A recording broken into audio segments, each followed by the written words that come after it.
As the Deputy Mayor, I call this special meeting of the Township Council to order. In accordance, the mayor will be here shortly, by the way. I'm just filling in for about an hour or so, we'll move ahead.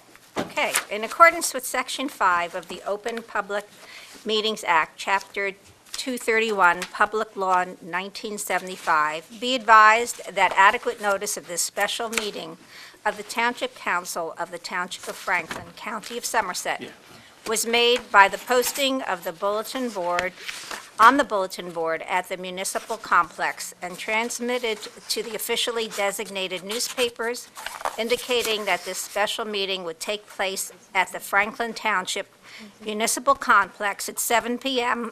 on Thursday, March 14th, 2013.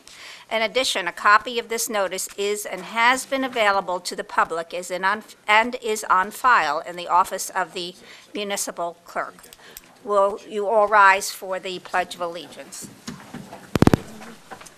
I pledge allegiance to the flag of the United States of America and to the republic for which it stands, one nation, under God, indivisible, with liberty and justice for all.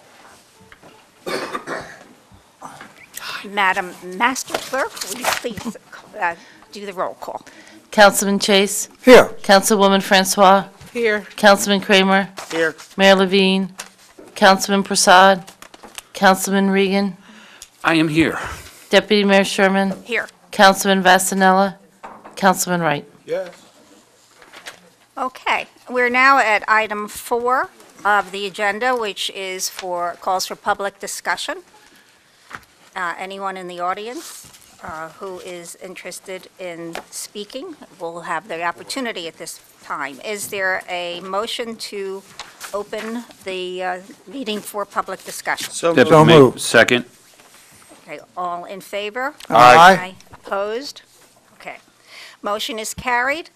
This meeting is open for public discussion on any item of interest which does not have a public hearing of its own. Anyone interested in speaking, please raise your hand, and when recognized, give your name and address. Is there anyone in the audience who would like to come up and speak during this portion of the meeting?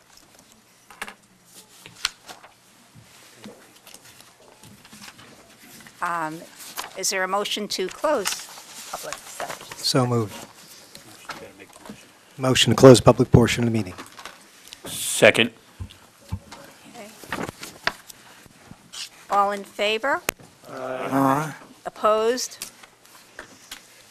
The public portion of the meeting is closed. All right, this evening's meeting is for the purpose of departmental budget presentations, and we'll move right along with our agenda. The first department to present will be Human Resources, represented by Raven Williams and Robert Bornlocker.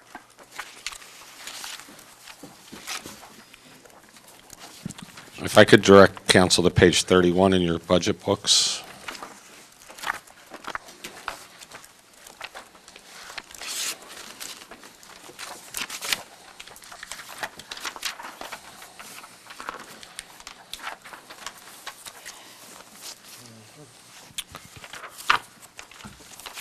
We're going to kind of share the responsibilities here tonight between myself and Raven for Human Resources.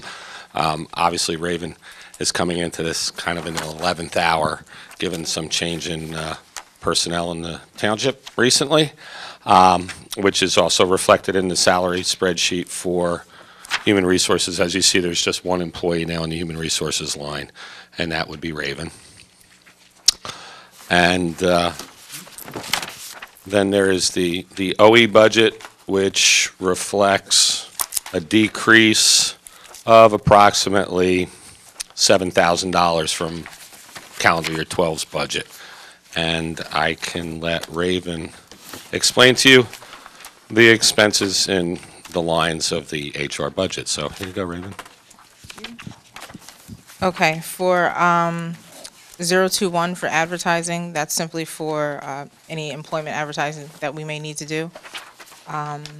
022 is for postage for any type of FedEx deliveries that we may have. We have very few of those throughout the year. 023, which is for 250, again, for printing and binding. Basically just office, letterhead, things of that nature. 028 for conferences, and, I'm sorry, for professional consulting. That has increased to 12,000. Well, that hasn't really increased. It was a correction to an error that was made last year. And what is it? The line items, for some reason last year, 023 and 028, well, I think it was an inputting error. When they were put in, it was put in backwards. So 10,000 was put into 023 and only 100 into 028. And if you could just explain the increase in the overall, it was 10,000, as Raven said, but it increases to 12, and what's included in that line? That includes the police psychological testing, pre-employment exams for the police, because there was a shift to the police department for those expenses before. Now we're bringing them back into HR, and that also covers all of the pre-employment physicals for other employees, return to work, functional capacity exams, random drug and alcohol testing, and our employee assistance program charges. Okay, thank you. You're welcome. 029, that is for $7,000. That covers our flexible spending account, background checks, things of that nature. And I'm sorry, the difference between the year before and this year is that another entry error? No, that's a decrease of $12,000. Okay, a real decrease. Yes. Okay. Then we go down to 041, conferences and meetings. Again, that is a decrease, just because there's only one employee now, so we have less need. 042 is for education and training. That has increased by $6,000. That's increased to a total of $8,000. That's due to a township-wide general staff customer service training. So that has been included in there. Good. We need that. And the 044, professional association dues, again, that's decreased because there's only one employee in the department. And that is it. So the money for the pre-test or the pre-hiring testing, that's physical exams, that's not the test they take in order to be accepted, No, that's only the physical exam. right? Because the applicants pay themselves, so, okay, good. Right, and that also includes the last year we instituted a policy of drug screening for all potential new hires as well, so there's that cost that factors in, and that's another reason why that line increased slightly. Okay. Any other questions? Question. Councilman Vasanella. The customer service training, Yes. it's not really a budget question, but if it's not confidential, can we get I'm just curious, any kind of like syllabus or outline of the program? I think it's great. And I the was just customer service training was part of my, actually, goals and objectives through administration, and I did present the No, basic, and I will present it, I absolutely. I meant when will you supply picked to all a, 9 council members. did you- I can email it to you, the link to the You picked the company. company, yeah. Yes, absolutely, so Thank you. absolutely. Yeah. Thank you. Yeah, he presented that to admin, and we approved it, so it's information that should be shared to the rest of the council. Yeah. Any other questions with regard to human resources? No. I think that's it. Thank you very much. Thank you, Raven. That's great. All right. our next- Congratulations on your new position. Yes. Yes, thank you. Our next presenter will be our tax assessor, Richard Carabelli. And our assessor's budget is located beginning at page 119 of your books.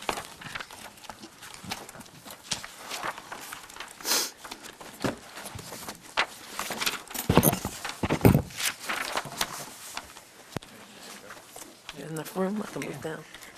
Deputy Mayor, Council, if you're familiar with my budget over the past 3 years, it probably looks pretty similar to what you're looking at this evening. The first line item, postage, is the postage for the mailing of the 2013 tax assessment notices, which went out in the past 2 weeks.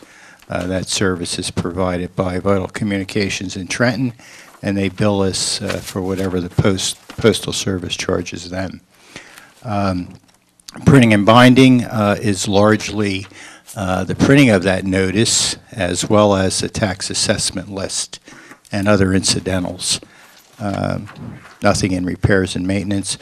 The largest single line item is professional and consulting services. That pertains solely to the appraiser consultant or consultants that my office uses in the defense of both County Tax Board Appeals and State Tax Board Appeals. It's kind of a hard number to estimate. I think when I first started, and in fact, if you look for fiscal year 2010, we were at 134,000, and we trimmed a bit off of that. I'm pretty comfortable that we would stay within the $125,000 budget. My best estimate is that out of the 4 years that I've been here, 2013 is probably going to be the single highest year with respect to the expenses incurred based upon the state tax court schedule, at least of what we've seen of it in the past 2 months. The next item, clothing and uniform. I'm sorry, could you mean we have more cases coming in 2013? Actually, we probably have less cases, but the way this cycle runs is initially we're hearing cases that are being decided now are from around 2010. So if you follow the cycle, the court tries to push both sides to settle. That requires maybe an hour or so of the consultant's time. If you're not successful in doing that, they may order an appraisal. So there you could be looking at maybe $3,000 to $5,000. If you can't do that, then they give you a trial date, and that's where we're at with a lot of these. So it's the backlog that's, these are probably the most of what we're looking at is 2000, some from 2009, most from 2010. But keep in mind, if somebody appealed in 10, they continue in 11 and 12, and I'm sure we'll be seeing their 2013 appeals. You just don't do the 1 year. So as far as the court cycle goes, that's what it looks like. Okay, clothing and uniforms is basically the clothing allowance for my 3 inspectors by contract is $250 apiece. Books and publications, we subscribe to the various cost manuals that help us assess improvements on properties. Also, the court case statutes, a number of publications, and typically it's in that range. Office supplies, I think that our office manager would like to get a fax. We do receive a number of stipulations of settlement. They are important documents. They should come directly to us, and to have them coming into the central fax machine could be a little risky on time-sensitive material. So Morvan seems to think that that's in order, and I'm inclined to agree with her.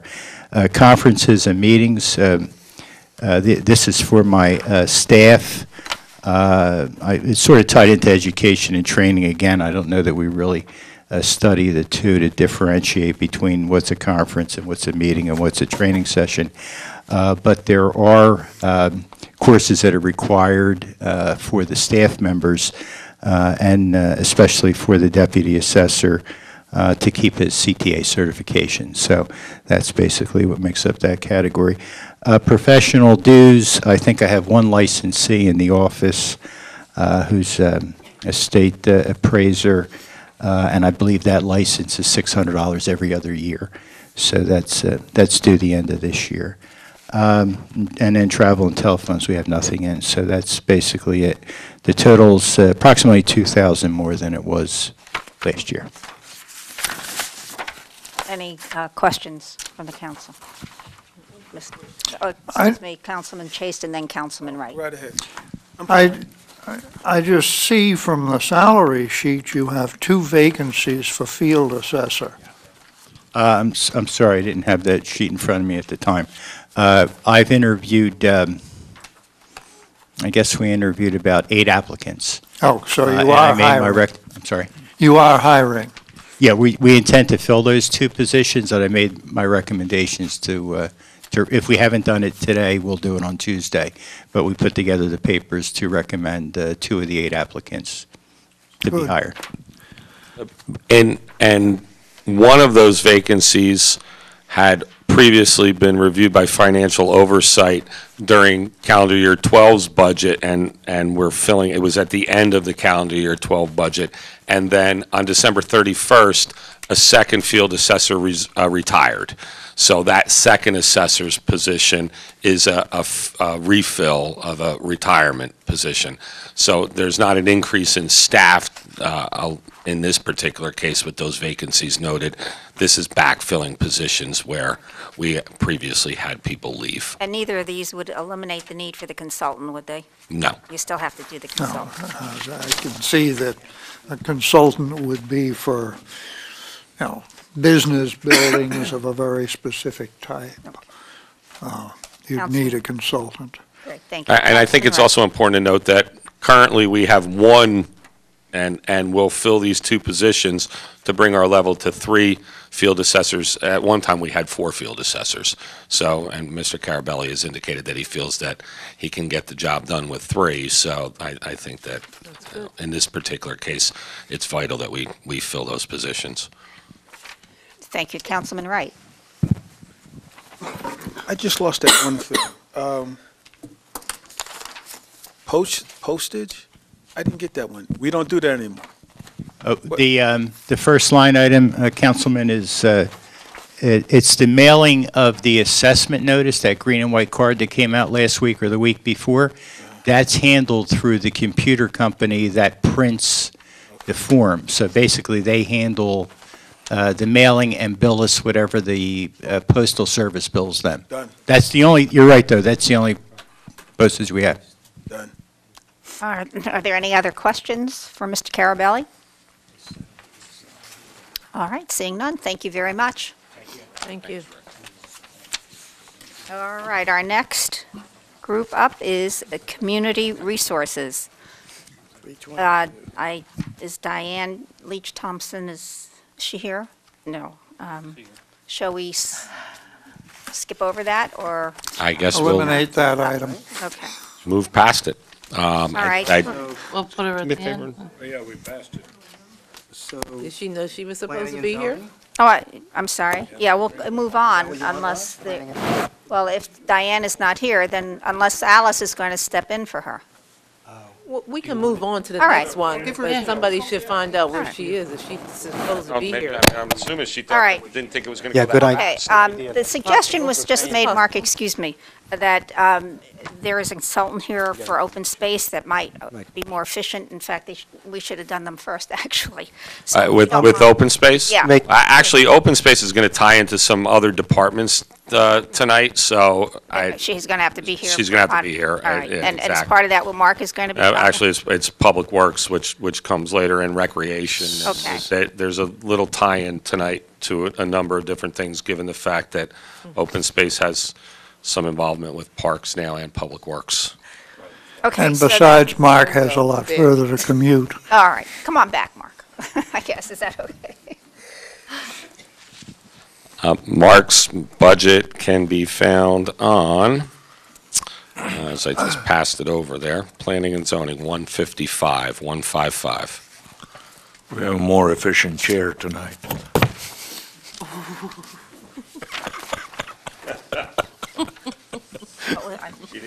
No, We have a more efficient chair tonight. We're moving right along. hopefully, we'll get out a little earlier tonight. All right, Mark. Okay. Well, I think our budget is pretty straightforward. It's similar to budgets in the past. Our total requested budget is 58,000 and change. The bulk of that is for the fees, or What I'm page? sorry, for the, what page? They divide 155, 155 is where it begins. 161. Right, that would have been the Spreadsheet salaries. is 160, And then 160, Zoning starts at 159. 159, yeah. but the, yes, okay. Now we're doing the other expenses right now. You're going, what are you not talking about your personnel budget at this point? No, my understanding, it's the operational budget. That's fine. Yes. Okay? I think we're good. Everybody okay? Okay. Okay. Our overall requested budget is 58,000 and change. 50,000 of that is for the attorneys for the planning board and the zoning board, 50,000 of that. So the remaining 8,000 is our operational budget in effect. It basically consists of, we have a small amount in there budgeted for professional consulting services, even though we haven't used that for 6 years. We are requesting a very small amount just in case something pops up. We have 2,500 requested for conferences and meetings, and then 2,500 for education and training. That's for staff as well as any education that's required for both planning board and zoning board members, as those members, if we have turnover, have to take classes. That's basically our budget. Question, Ms. Short Mayor? and sweet. I'm sorry. Deputy, I have a question? Yes. Okay. Councilwoman. So I know your expense is only 8,000. What was it? Did it go up? Did it go down? From last year? Yeah, from last year. Yeah. $2,200 up, that's what. It went up $2,200? Can you, where is that on here, Bob? It's on the second page. Oh, look at this. Okay, I got it. Thank you, thank you. Are there any other questions for Mr. Healy? Nope. Are you okay? Good? Okay, great. That was short and sweet. Thank you, Mark. We're moving right along. All right, Good. next one up then is I know. Open Space. The chair of that committee, Randy Jones, and Fran Verichelli, our consultant. The open space budget can be found under tab 3 of your budget book.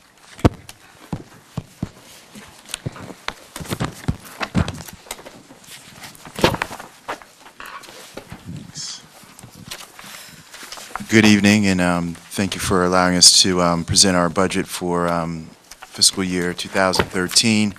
Would just like to start off by pointing out some of the major, I guess, changes from our 2012 fiscal year budget items in terms of salaries and part-time. There is a increase because we are going to apply some billing that staff has probably been doing for many years, whether it's, as an example, the township planner, Mark Healy, who does a lot of work and is tasked to our committee to do several things that his hours and other members of the township that provide professional services, and if they're directly related to open space, that's being accounted for and being spent through the Open Space Trust Fund. The other item is item 29, other contractual items. Most recently had put in a handicap walkway at our Negri Napodi park, in addition to our nature preserve, and then Middlebush Park trail. So that was, I would consider that a capital improvement, but that was the reason for the increase from 2012. And then the other major item would be item 900, capital improvement fund. It was 90,000 budget for 90,000. I think 90,000 was actually spent in 2012, and this year the accountant is recommending a increase of that number, and so we're going to be at 304,000 for 2013. Other than that, this is the operating budget. Obviously, there's a significant amount of capital aspects of the budget, in addition to our debt servicing. which I don't know if you have the document in front of you, but there's a second page at the very bottom, lists out those items, and I'll just go through them very quickly.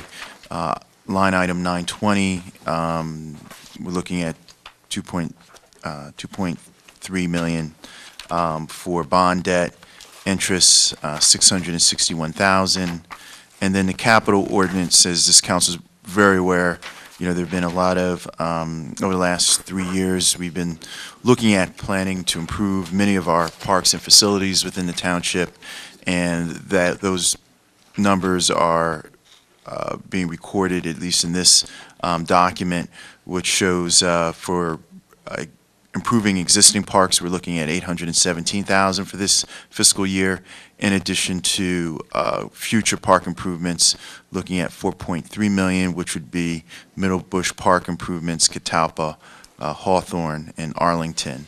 And then we had a consultant that looked at some of our historic structures in the township that the township owns, and out of that, we're looking at budgeting $203,200 of repairs that we definitely need to take care of this fiscal year. And then finally, open space and farmland preservation, we've budgeted $1.5 million for the potential costs of acquisitions in 2013. The Terhune Farm, that's already encumbered, so that's not in this budget. Well, the Terhune Farm money is I wouldn't categorize that as encumbered. And in fact, the Terhune Farm is currently slated for reappraisal, and the appraisers, I actually have a meeting with the appraisers next week with Fran.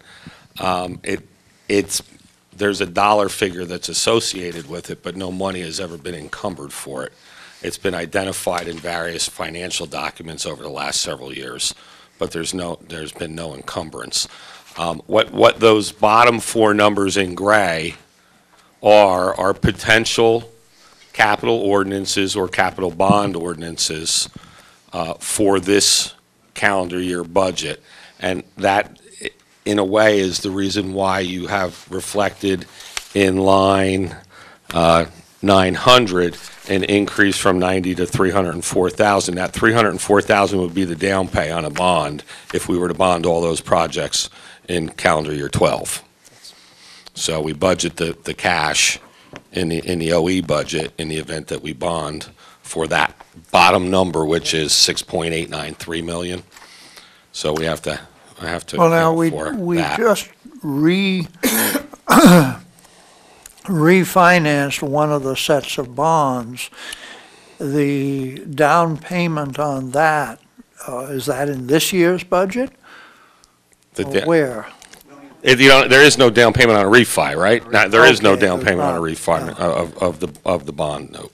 Okay, so, but But this would be for any future bonding in this calendar year. On the recommendation, actually, of Mr. Hodgelick, we increased that number based on what you see on the bottom in the grade area and the potential for bonding this year to cover the costs of those projects. So none of these projects include South Middle Bush Park?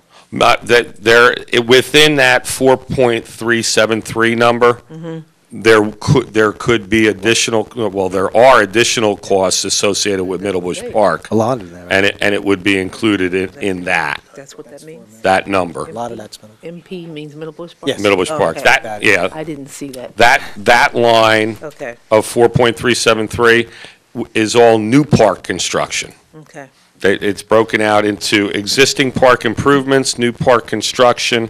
The third line would be historic structures, and the last would be acquisition. Yeah. Any other comments or questions?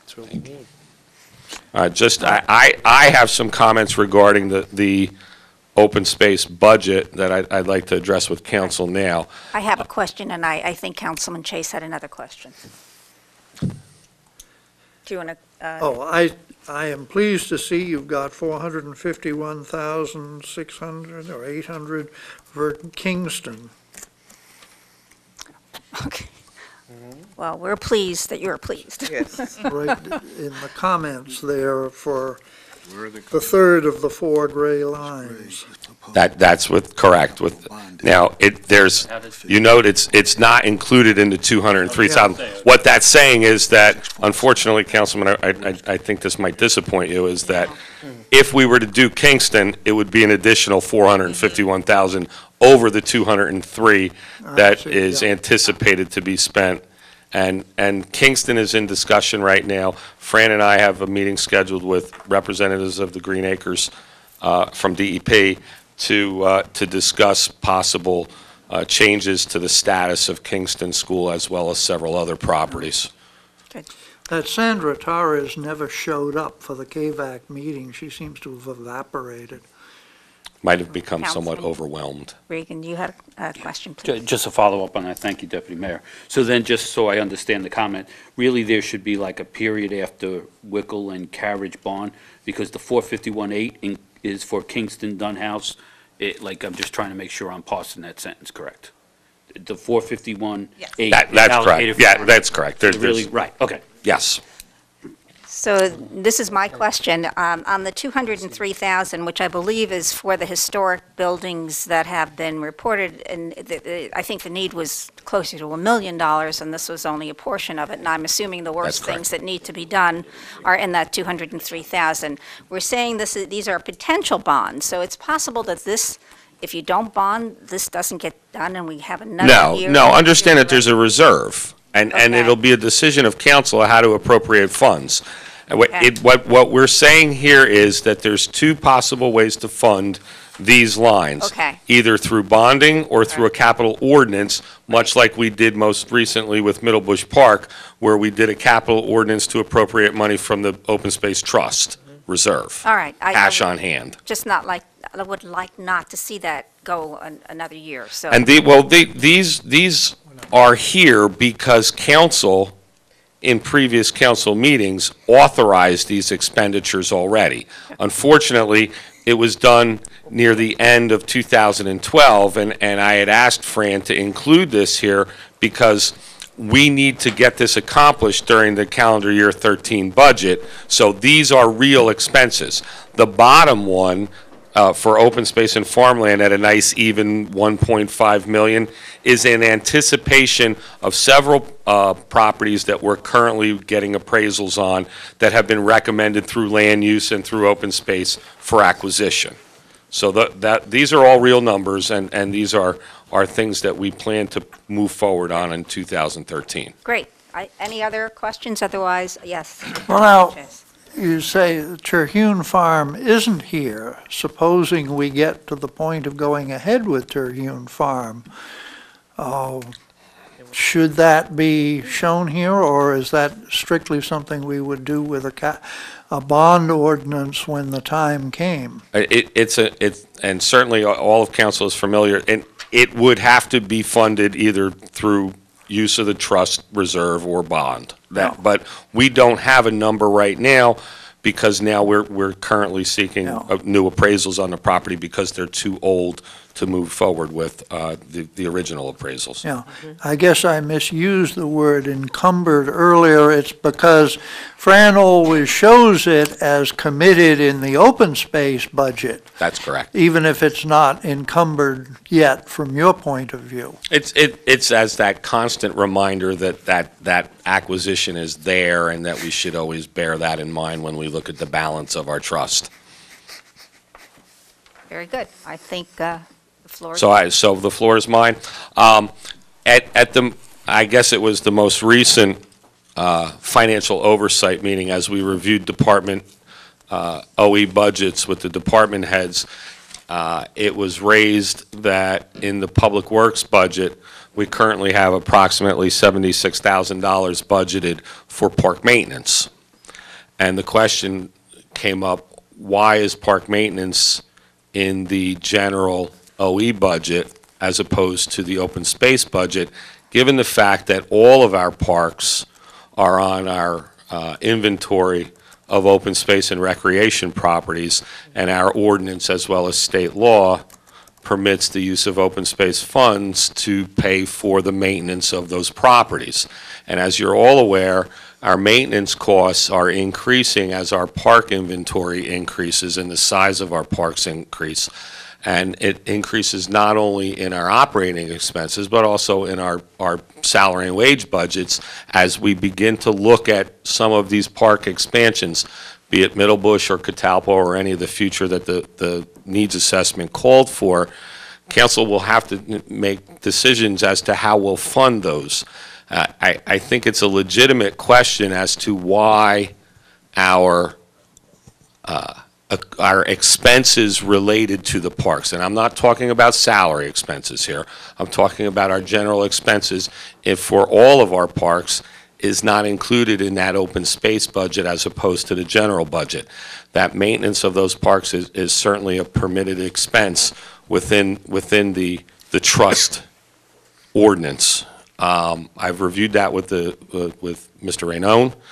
He was in full agreement. He researched it for me. It certainly falls within the parameters of state law as well as our ordinance. And what I found through some research and certainly with some assistance from Fran over the last couple days is that this seems to be the general trend with counties and municipalities that have these open space properties that were acquired through open space taxes. We were early on in the process when we established an open space tax, and we've acquired a great deal of property. We do include a significant amount of money in the open space budget now for maintenance of open space. But we really include no money in the open space budget for maintenance of the parks. So what I did was just some quick math.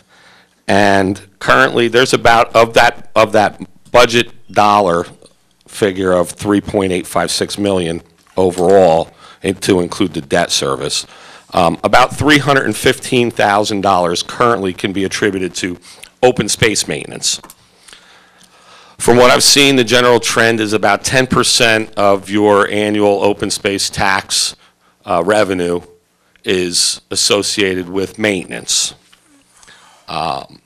So if you So we take should follow that trend. to follow that trend would mean that we would spend roughly $430,000 annually on maintenance from open space. I'm suggesting that that 76,000 plus or minus be included in the open space as opposed to the general budget, which would bring that up to about $390 some odd thousand, still somewhat short of 10%, but fairly close. Now, this comes with a caveat, though. For every dollar we spend on maintenance out of open space, it's $1 less that goes towards park improvements, park expansion, and open space acquisition. It's a trade-off. It doesn't come for free. And so, I am now looking for some guidance before I would just, unilaterally move that maintenance into the open space budget. And I also say that Open Space Advisory did not have an opportunity to hear this because this matter was not raised until Open Space Advisory had an opportunity to review the budget and voted to endorse it. So this comes after their meeting, unfortunately. It was only raised recently. So I just felt that it was important to bring that up See here. the discussion we have Madam here. Deputy Mayor. Council comments? Anyone? Roz? I do. Madam, hello? This one down there, yes, one first. Yeah, so I'm the one who asked the question as to why it was where it was, and I just want one clarification. Open space money is outside of cap, correct? It is outside of cap. So just so the public knows, what that means is if we move this money, and I'm shooting myself in the foot when I say this because of where I'm going, but when we move that money outside of the regular budget into the open space budget, that leaves us more. We can raise your taxes and spend money in other ways.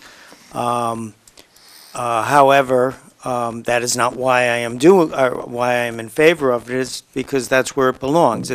It's money to be spent maintaining open space. There was a question earlier in the year: should the manager, part of the manager's salary, go towards be taken from open space money? because he spends some of his time managing open space. And we were pretty much against that, at least I was. But when you've got a mower on open space, mowing lawns, I feel that's the appropriate place to put it. And we have to take that into account when we prepare a park or create a park. We know that that's going to take some maintenance money, and that money should come out of open space money. Maybe someday down the line, we'll change how we do that, but I think for right now, that's the way it should be done. So I do advocate that money be paid for out of open space. And just to comment on Councilman Kramer's comments, what I'm requesting here is not to move salary budgets into open space at all. We currently budget for maintenance of the open space properties, the trails and what have you, but we don't budget manpower or salary budgets for maintenance of the parks. It's just interesting to note, I had our Director of Public Works put together a handout, which I will give to all of you, that details the amount of work done in each of our municipal parks, and it totals 11,516 man-hours annually, which equates to 5.8 employees on a full-time basis. That's just the parks. That's not the open space preserves. So there is a significant expense that the township shoulders to maintain our parks. I'm just simply looking to move the OE expenses of maintenance into the open space That sounds reasonable budget. to me. Councilman Chase, did you have some comment to make?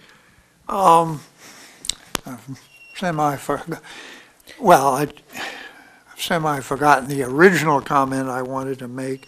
I noticed this budget does have $55,000 for salaries part-time. I guess that's for summer help to work on, specifically on open space properties. It is. It's for 2 seasonal employees that work the summer, as well as 30,000. The balance of $30,000 is for us to, much like we do developers escrow, when members of either the engineering department or the planning department do work specifically for open space. Our intent now is to back bill, like we do to developers, for that work that's being done specifically for open space. In the past, we've also hired consultants to do work, whereas now we do this work in-house, yet the work is basically being done on the general budget's dime as opposed to open space, even though the work is specific to open space. So that's where that additional $30,000 comes from. $25,000 for seasonal employees and $30,000 for hourly billing for work done for open space by staff. So what you're asking for is having, let's say, repairing swings in a park that existed long before there was an open space, for the O&E part, aspect of that. Correct. For maintenance of our existing parks, that would be the $76,000 that I would look to move to open space. The salaries are the seasonals are solely for open space properties, when I say the preserves. Yeah. And the $30,000 likewise solely for open space preserve work, but by the professional staff. Deputy Mayor? Yes, Councilman Reagan.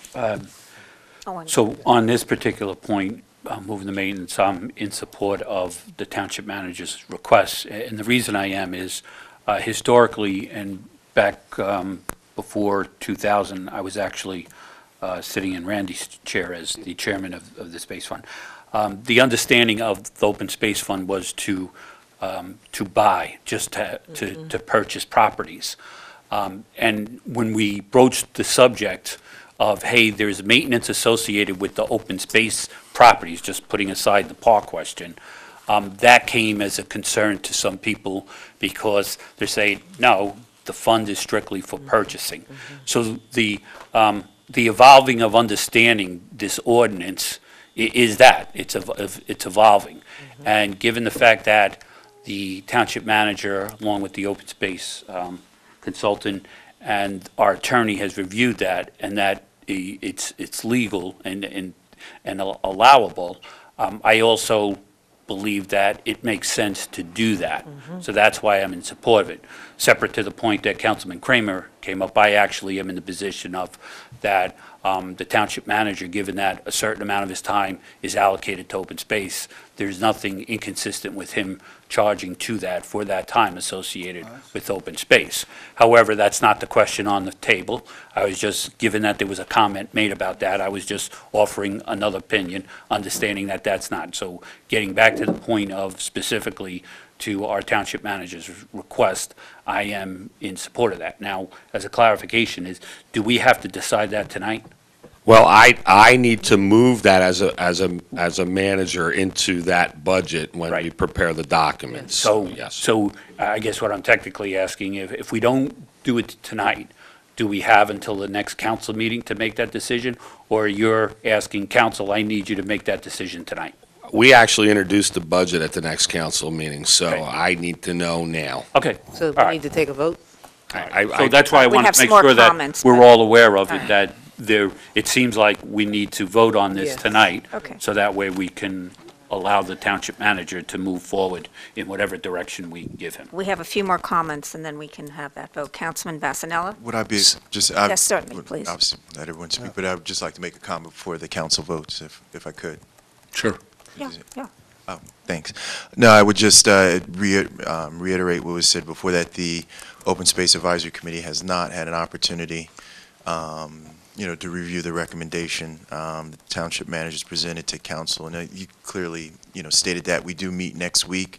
It may not fit with the council's calendar, but I would greatly appreciate if we had the opportunity between now and next Tuesday to take into consideration the recommendation. Not, obviously the concern is not with the, it's a very practical recommendation. It's almost common sense. I don't think anyone would argue with that, but I think we can all realize that we can get into a very slippery slope here because of, I think, as you mentioned, the fact that this is, by putting these funds, or the funds coming out of the Open Space Advisory Committee, or at trust fund, you're avoiding, I guess, the cap, which I assume you're referring to, the 2% cap on taxes. So, I think not anything on this council, but down the road, 5 years, 6 years, 7 years, slowly we may start to see more and more of the township's budget coming out of this particular funding source. And I would only, say, just as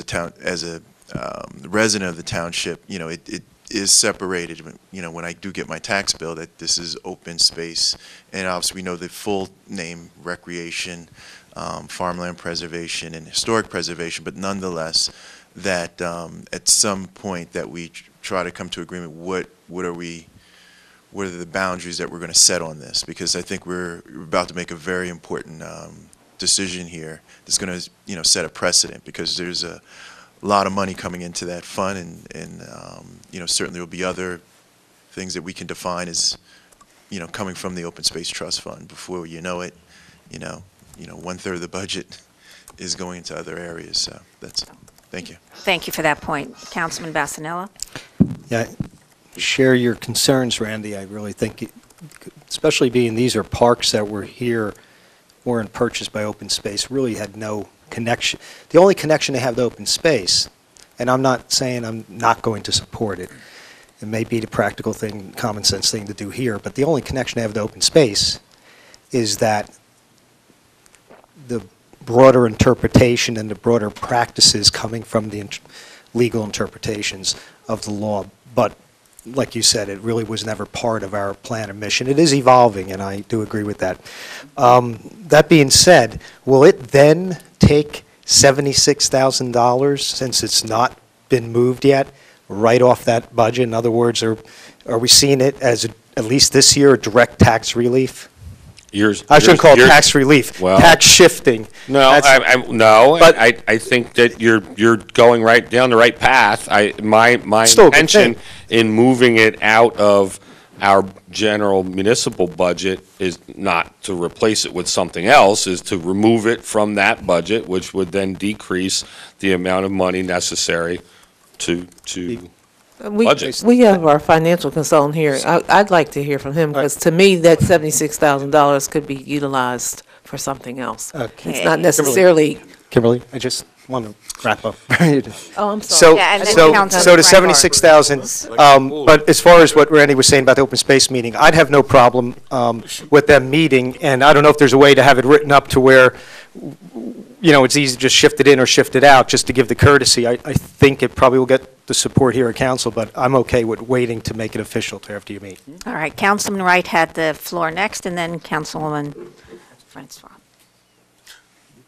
Oh, I just want to say I agree with my good friend and Councilman Phil Kramer and my good friend Brian Regan. That's all I wanted to say. Very good, very commendable. This Thank you. coming from a guy that Councilwoman loves the Francois. park system.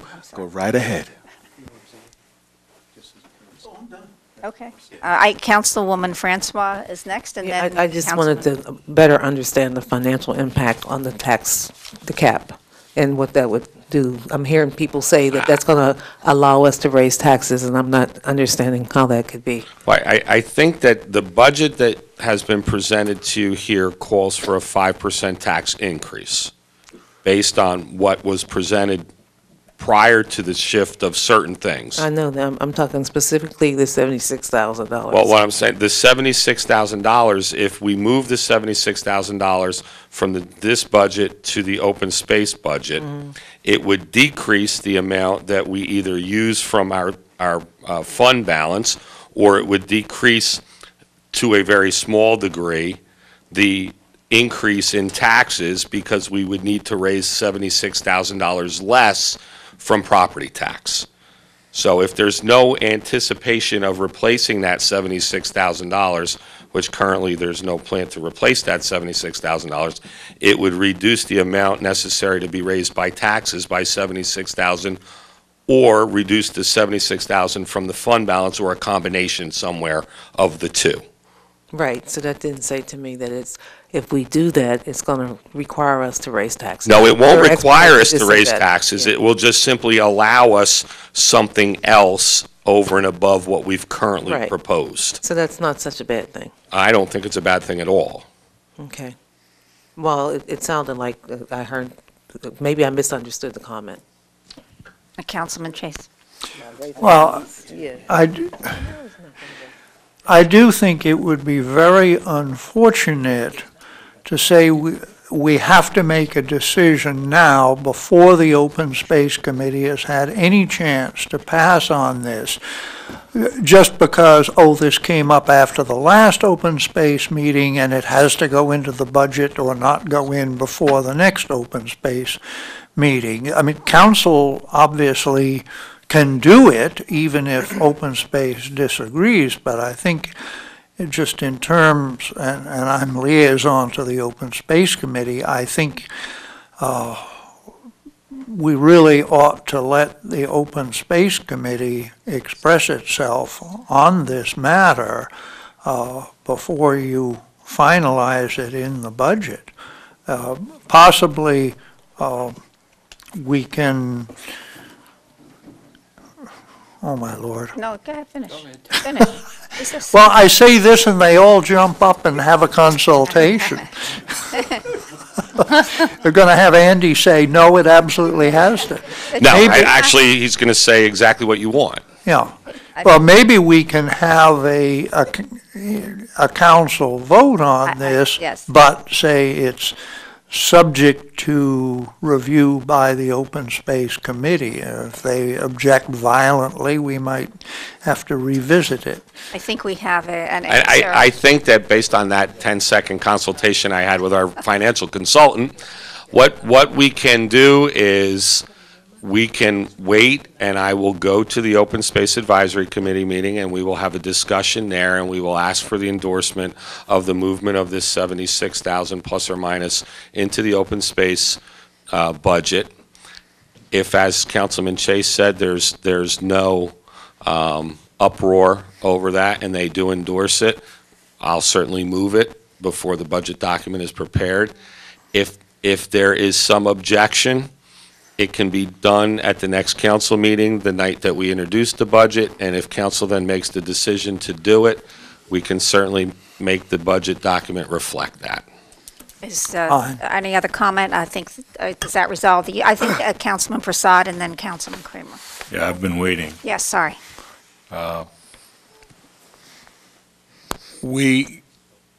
The Open Space Advisory Committee, the fund itself is also not just for acquisition of property. It is also to support active recreation.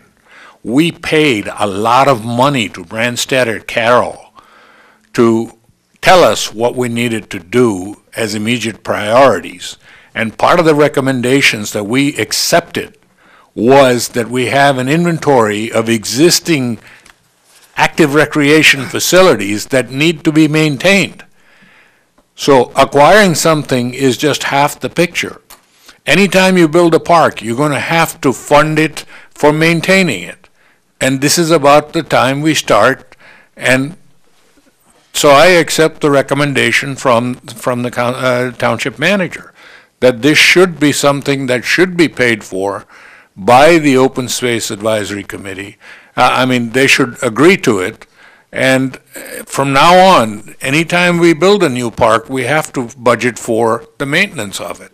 Otherwise, they'll fall apart. What's the point of having the trust fund if all that money spent doesn't get maintained and it can't be used by the township residents? So, with that said, I would say, and down the road, I would be glad to make the motion to accept the manager's recommendation. Councilman Kramer. Yeah, just since there seemed to be some confusion about what I said, I want to make it clear. I wasn't advocating raising taxes at all. I just wanted the public to be clear that when spending is moved from the capped budget to the, perhaps, say, the open space budget, that allows that to happen. One could say, okay, so we've got 76,000 more we could spend without going over cap. I would actually be quite against that. It actually, what I see it doing is, in this case anyway, saving 76,000 we would take out of surplus, extending that fall over the cliff moment by, microseconds, but by that much. So, Council. at this point, Deputy Mayor. I'll just make my comment if there's no one else that has anything else to say.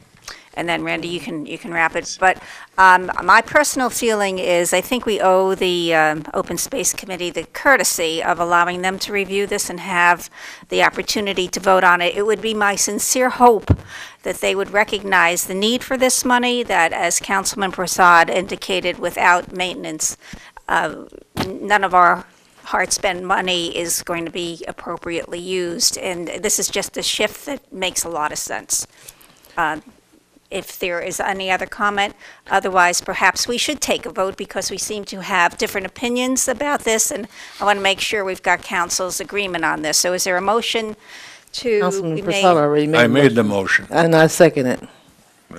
Could you repeat it? I'm sorry. The motion is to accept the... Accept the manager's recommendation. And not allow, I don't want to put words in your mouth, but now at this moment without open Park space. Okay. maintenance Okay. costs of All right. operating expense costs should be coming out of, not salaries, but operating expense costs should be coming out of the Open Space Trust Fund. And to make And that it's clear, we want directly to make that related decision to open now. space properties. Okay, all right. Well, And he can still go to them and get their input, but we voted the direction we want to go. Right.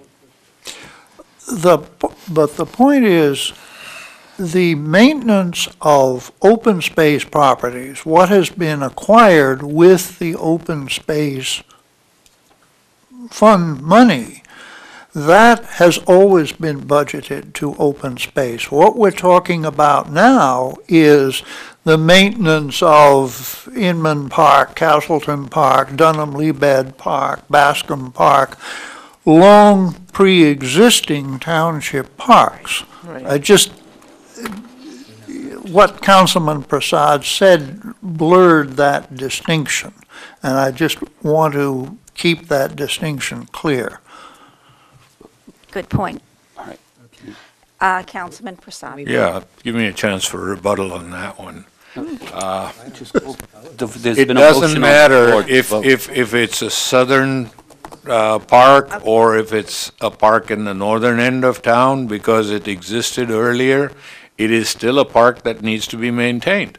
And it is an inventory and it's a funding mechanism for funding and maintaining our active recreation and open space. It is not just for the acquisition of land. That is how it's been used so far, and it's about time that we also devoted some cost to maintain some of the inventory of active recreation. That's what it's there for. So the motion on the floor is to accept. one sec. Oh, is there more comment? No, I believe there's a motion on the Yes. floor, it's been seconded, so I Right. think Robert Rules calls us to vote on it now, and I it's call the question. motion. No, Robert's rules calls for us to Discussion. discuss it. If you want to call the vote, you can do that. Yeah, I I call Madam- the vote. Okay, I thought I heard someone say call the vote. Ms. Chair, So, Oh, I call the didn't vote. hear that. Okay, Madam Chairwoman, I have one little note on this. the vote has been called, I'm sorry, we Well, can't. no, if someone calls the vote, I thought then it you had- need a second on the calling the vote, and then a vote on whether you called the vote. I second the call to vote. No, I got in there first. Sorry. Oh, I didn't hear, well, I didn't hear what you said. All right, Let him say what he wants. Say whatever Let's you go want to to say. Carl. No, Carl. what I was going to suggest is, we seem to have a philosophical little problem here, but we don't need to discuss it here. But I think we need to go into public, open space to have that discussion, Okay. and then we can move forward on that. That's all I was going to All say. right. End of comments? So- Ready for the vote?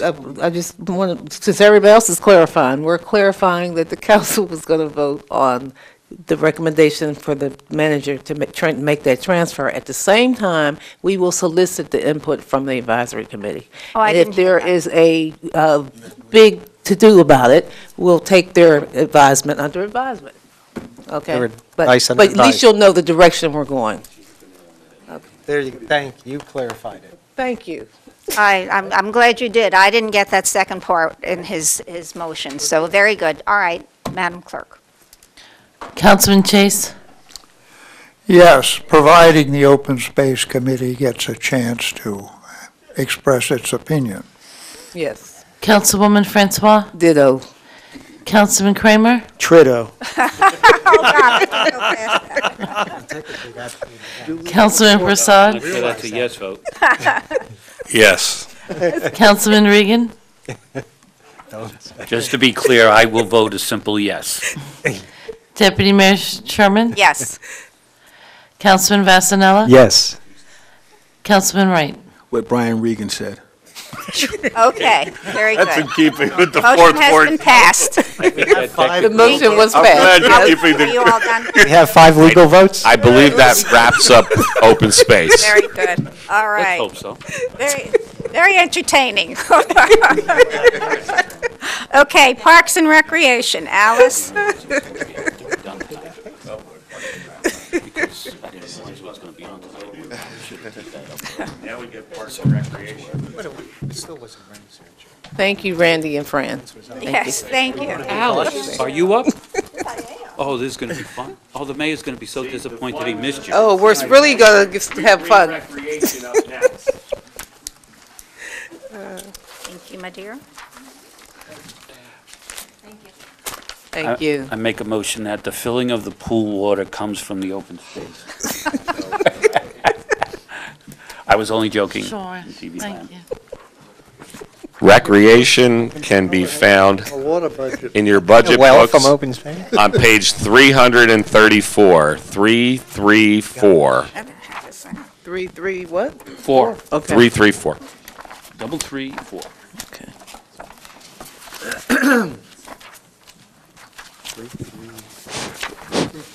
Okay, we're moving onward. I'll start. Head start. Okay, we're ready. Are we ready? We're ready? Yep. let's go. Okay. I'm just going to start this off with if you could turn to page, because Alice always has a tremendous amount of supporting documentation, as she does this year as well. If I could just have you turn to page 340, which is the page 2 of the computer printout, the Edmunds printout of the OE budget. Do I have to really look at that? You do. 140.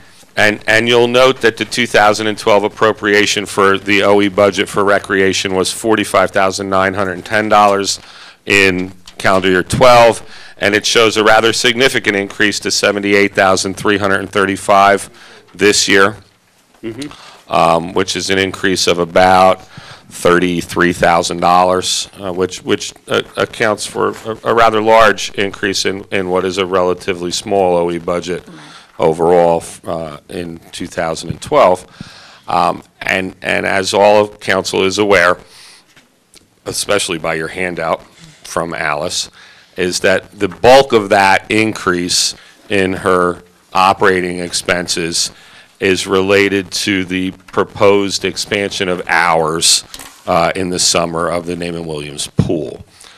In addition to this increase in operating expenses, obviously there's also an increase in part-time salaries that's reflected in her seasonal employees salary line.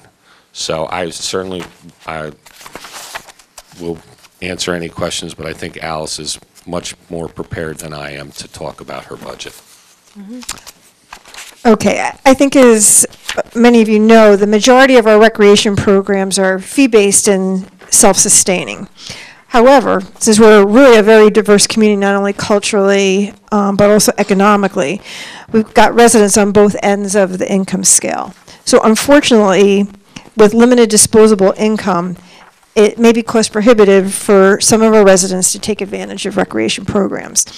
So the recreation budget tries and attempts to address programs and services to support some of our at-risk populations.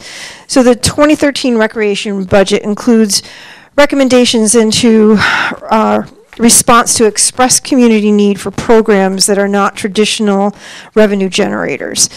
They include the Williams Park Pool, some senior citizen club activities, therapeutic recreation services, and special events.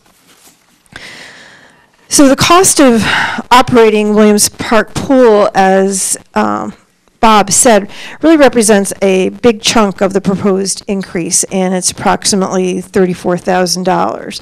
So if you look at the handout that I just gave you, our past history with the pool has been to operate it as a part of our park day camp program, and usually has been running for 6 weeks during the summer. This year it's slated to run from July 1st through August 9th. It normally runs from 9 a.m. till 4:30. And it involves children who have completed kindergarten through 6th grade. We normally do charge a fee for our summer camp programs, but at Williams Park and our other half-day programs, Inman and Dunham-Lebed, we offer fee waivers for any income-eligible families, and we've always been able to accommodate everyone. But what we're proposing then, based on some of the requests that we received, is essentially an 8-week program starting on June 22nd and running through August 18th, with Saturdays and Sundays open from 1 to 8 p.m. and weeknights available from 4 to 8 p.m.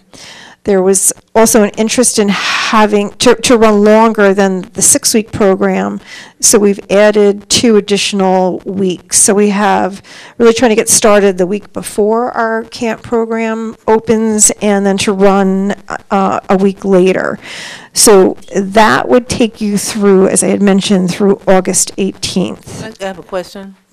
Yes. So if we increase this by 34,000, what are we decreasing on the other side? What's the impact on the remainder of your budget? It's just going up 34,000? Yeah. Okay, you're not taking away anything from anything else. Okay, that was my question. Yeah. Okay. That would leave you about $10,000. Well, it would eliminate all your police security for Teen Rec and 935 Hamilton Street is exactly where I would take it from, so. Okay.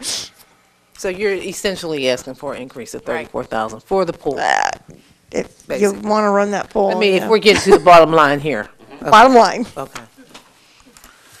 And, I think, I don't, oh, did you have a question? yeah, just that if we were to ask you to increase it through Labor Day, It's $5,000 a week, approximately. so we're talking 2 weeks, so that's another $10,000. So this way it's open all summer, pretty much, You know, I will say which that. is what the community is requesting. Alice and I discussed that because obviously I was aware of the request from the community representatives, members, that as to when they'd like to see the pool open until. So Alice, I kind of asked her to be prepared to respond to that. And there are some reasons why Alice chose the date of the 18th of August. I'll let her explain that. Generally, the staff that we have had for lifeguards and our staff in general over the summer, you got a lot of college kids and they're going back to school. So we would I have that as a concern. And in past history, and I mean, I will say that many years ago, the pool did run through the end of August. And I can tell you what we see now, what we had seen then was August 1st and every week thereafter, the numbers would gradually decrease for what your attendance was. So from past history, I can only say what I saw. I don't know necessarily that will happen again, but yeah, I would tend to believe that the numbers might go down a little bit. I think some people are taking vacations, but I don't know. It will be new. I could be totally proven wrong, but it was just, I'm looking at trying to be as cost efficient as possible. If the money is there and you want to do it, I could say, well, see what happens. And when we spoke, I think that the key, though, was that the overwhelming number of the staff members and lifeguards are college students, and I can just tell you that my son generally returns back to school around the 25th of August. And so that falls in line with the ending date that was proposed by Alice. And that was really the decision-making was based on staffing of the pool more than attendance at the pool. So where would you get lifeguards if the kids? Well, that's the idea. Oh, you don't even. That's the idea why we're not. It's like you won't get any. We're not, well, you're I understand it correctly, that's why you're advising to end it at that date, because it would add a The date was chosen burden. based on the possibility of staffing of Okay. lifeguards, and when you asked the question, where would we get them? Well, if you gave us the mandate to keep the pool open until the 31st of August, or whatever date it is, I guess we would have to do our best to try to find them. What we're just advising you is that we think it may be difficult to do that based on who we use as lifeguards annually. As I understand it, you contract for those lifeguards, and some of those come out of, same group probably provides that from Somerset Pool and Fitness. Some of those people were the ones staffing your Naaman Williams pool. Our staff, our lifeguards have worked at numerous other pools in the town. So, And they may be doing it on a regular basis, Yeah, because those pools are open 12 months a year. true. So, I mean, I could be pleasantly surprised that I don't run into that problem, but, well, We're And- not we'll do using, our best. however, we are not using a service for our lifeguards. That was something that was proposed as an interim measure last summer to provide for additional hours because we didn't have lifeguards on staff to cover the hours that everyone looked to increase it by last summer.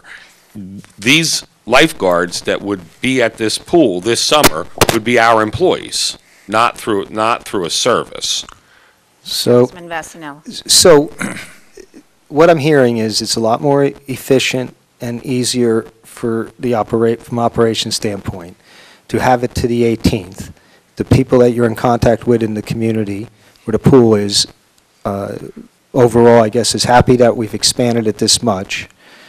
And I'm comfortable going with what seems like a good plan and addresses the needs of the people who come in. But there's Yes. another way to look at it. I'm sorry. No, I mean, only Cut you because, and let the record reflect, if we can have an established staff that can run right to the end of summer, where these college students don't interfere with them going back to college, or you get other ones, I just wouldn't want to, completely, throw the whole plan in disarray that it sounds like there's a hiring plan in place. But if it could, I'm okay with increasing the budget if it could be done easily. Okay, Deputy Mayor? Yeah, yes, Councilwoman Francis. So if we're looking at an 8-week interval, and 2 for weeks. some reason, no, it's an 8-week program from June 22nd to August 18th. That's what she has on the front Yeah. here. So if we're looking at an 8-week interval from beginning to end, and if we move that 8 weeks, instead of starting at June 22nd, if we moved it to July 1st to the end of August, it still would be 8 weeks. Is that your concern? Councilman Prasad, is your concern that we should have it more open towards the back end in the summer than have it in the front end? No, the only Because reason, I know there's a staffing issue, but I think Yeah. if we're going to hire our own people, we have enough leeway to get the people hired that we're going to need. yeah, the only reason why it was cut off at August 18th was because the college kids were going back to school, and so you wouldn't find the lifeguards. Whereas I'm saying there are enough local lifeguards who are going to college locally who could use the additional hours and have expressed that to me. And so the resources are there. So that shouldn't be the deciding factor. I would rather have the kids all tired out at the pool rather than be at a baseball field at midnight shooting each other up. That's what I don't want to see happen. And they don't get out of school till the 29th of June. The So, 26th Exactly. 26th or 29th. yeah, So if so we shift. maybe if we shift I'm it- sorry, they get out of school the 20, I believe the last day. Yeah. For the public schools, obviously. So no need I to can't have so that school makes sense open. to shift Yeah, it. to shift I would, it over. could that work? Does that We're make still spending the sense? same amount of money. It makes it hard, it makes your job harder because you have to staff it. Yeah, I guess I was just trying to get the pool opened a little bit earlier if we could. I think the schools are out in the middle of the week, or the students are out in the middle of the week, so. 26th. Yeah. Councilman Chase. Well, I was going to suggest that we extend it by one more week, which I think is much less likely to run into the lifeguards going back to school problem. Some of them might miss the last day or something. And we might, if the high school gets out on the 29th, that's what, in the middle of the week? Or the 26, I believe. 26th, okay. So we would say, open up the weekend right after the high school gets out, say, even if this Which would be the means 29th. Which Yeah. would be 1 week later. Yeah, okay, so your 22nd state is starting on a weekend, Yeah. yeah. Well, I was thinking of trying to include both weekends. Part of my feeling is it's probably hotter in late August than in late June. Yes, it Yes, it is. It is. So there may be more desire to swim then. Although I've heard the theory that the pool gets hot too. Yeah. So, Can we add that Yes. we add another week to that at the end? Councilman Delay Knight. it by a week and then add another week, and then we're talking $5,000? No, we're still talking the same amount of money. If we run through, as Councilman Chase suggested, if we run through one more week going instead from the 18th Will be or the 19th 29th to the 25th or 25th or 24th or 25th. But I'm saying after the 25th, if we add another week, it would put you right into Labor Now, Day. if we go past that, then it would be, and now you're running into Labor Day, and that would require an additional 5,000, yes. Councilman Wright had a Right. comment. Can I ask a little question here? Because everyone's throwing out dates, and I think that whole little thing definitely got me off. Are we talking about starting the same time that Alice wanted us to start? No. Then adding one more week to the program? Or are we trying to shift the 8 weeks up by 2 weeks, I understand, by 1 week, thereby laying over 1 week in September. I have no idea what you I think, What we would do is instead of starting on the 22nd, we would start on the 29th and push everything back 1 week, and instead of ending on the 18th, end on the 24th.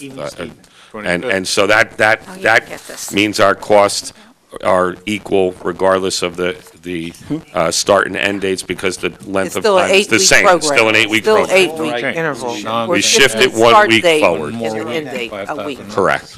If that's done, That's simple. I think that You go to Labor Day. based on So, our brief conversation here is doable. We can probably find the lifeguards through that time with. And we're not running relative- into Labor Day weekend. We're not We're running not into adding Labor Day extra weekend. week. We're talking and keeping the 8. I'll make a motion to, Wait, what?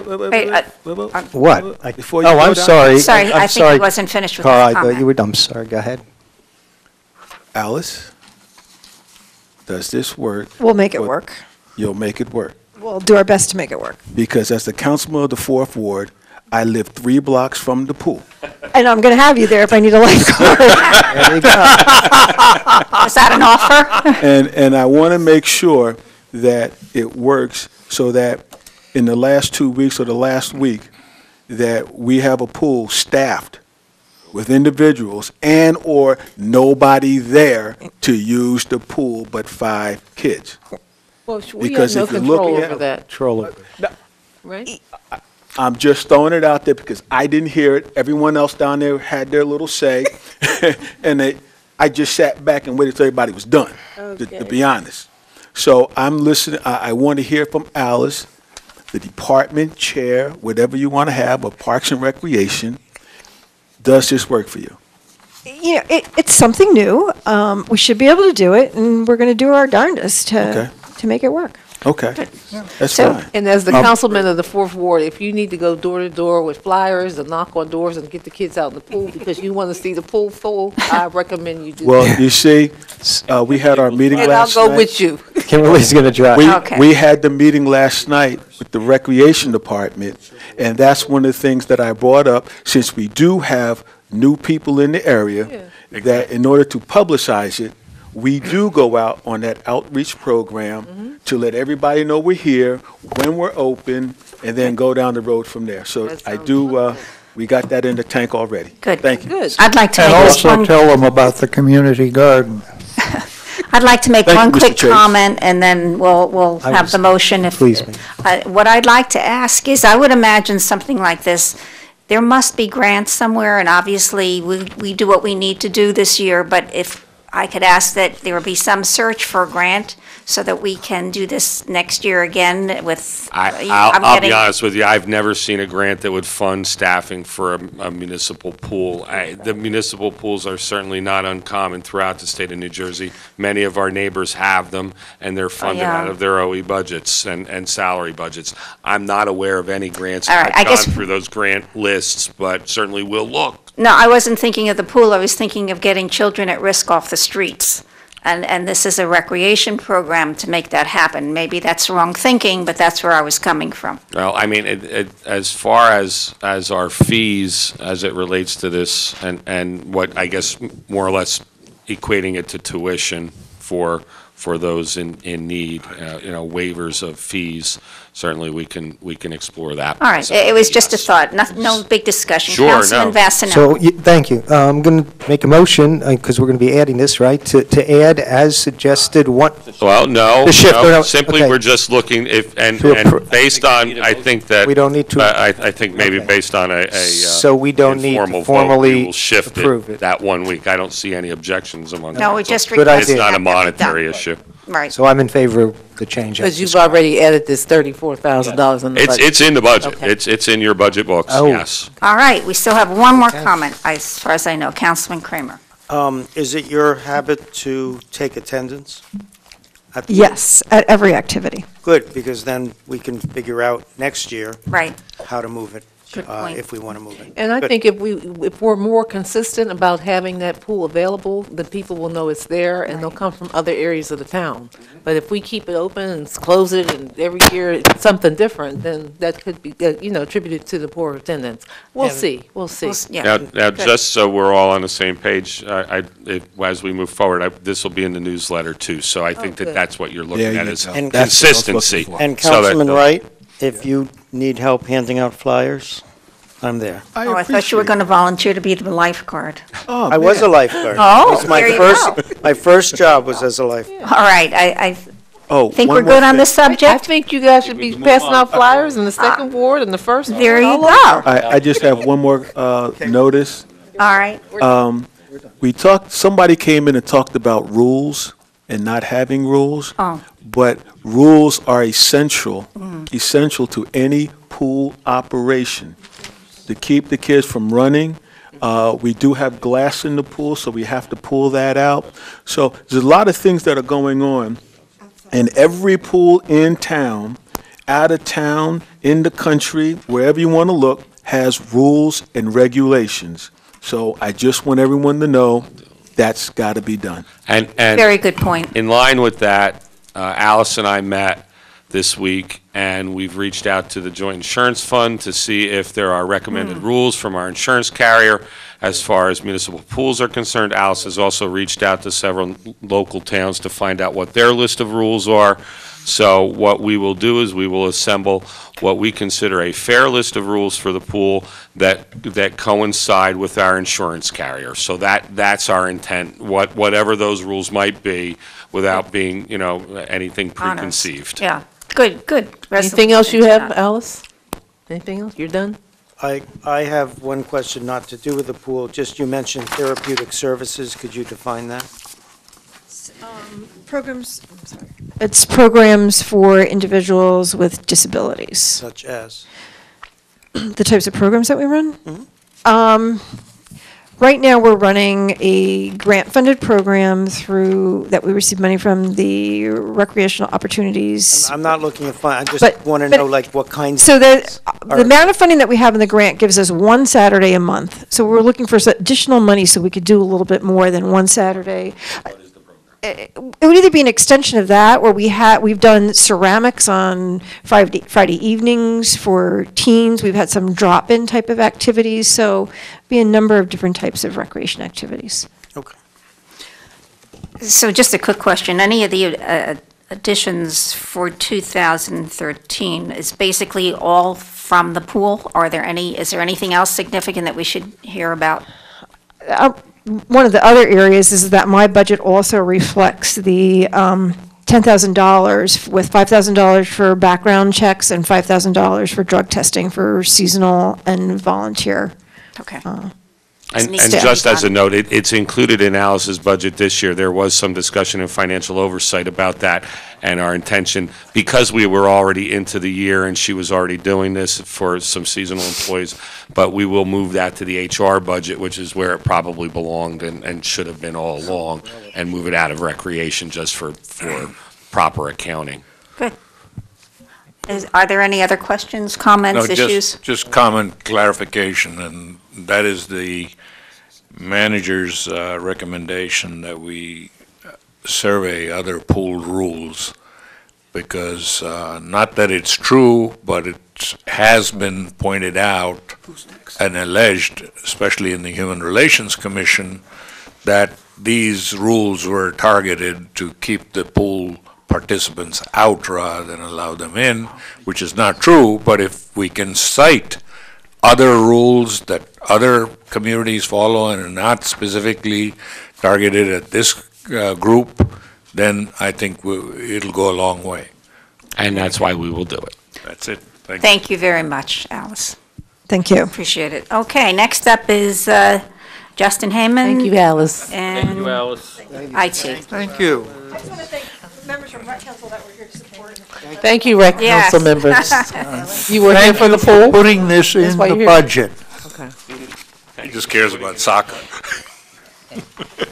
Right, you? What page? Yeah.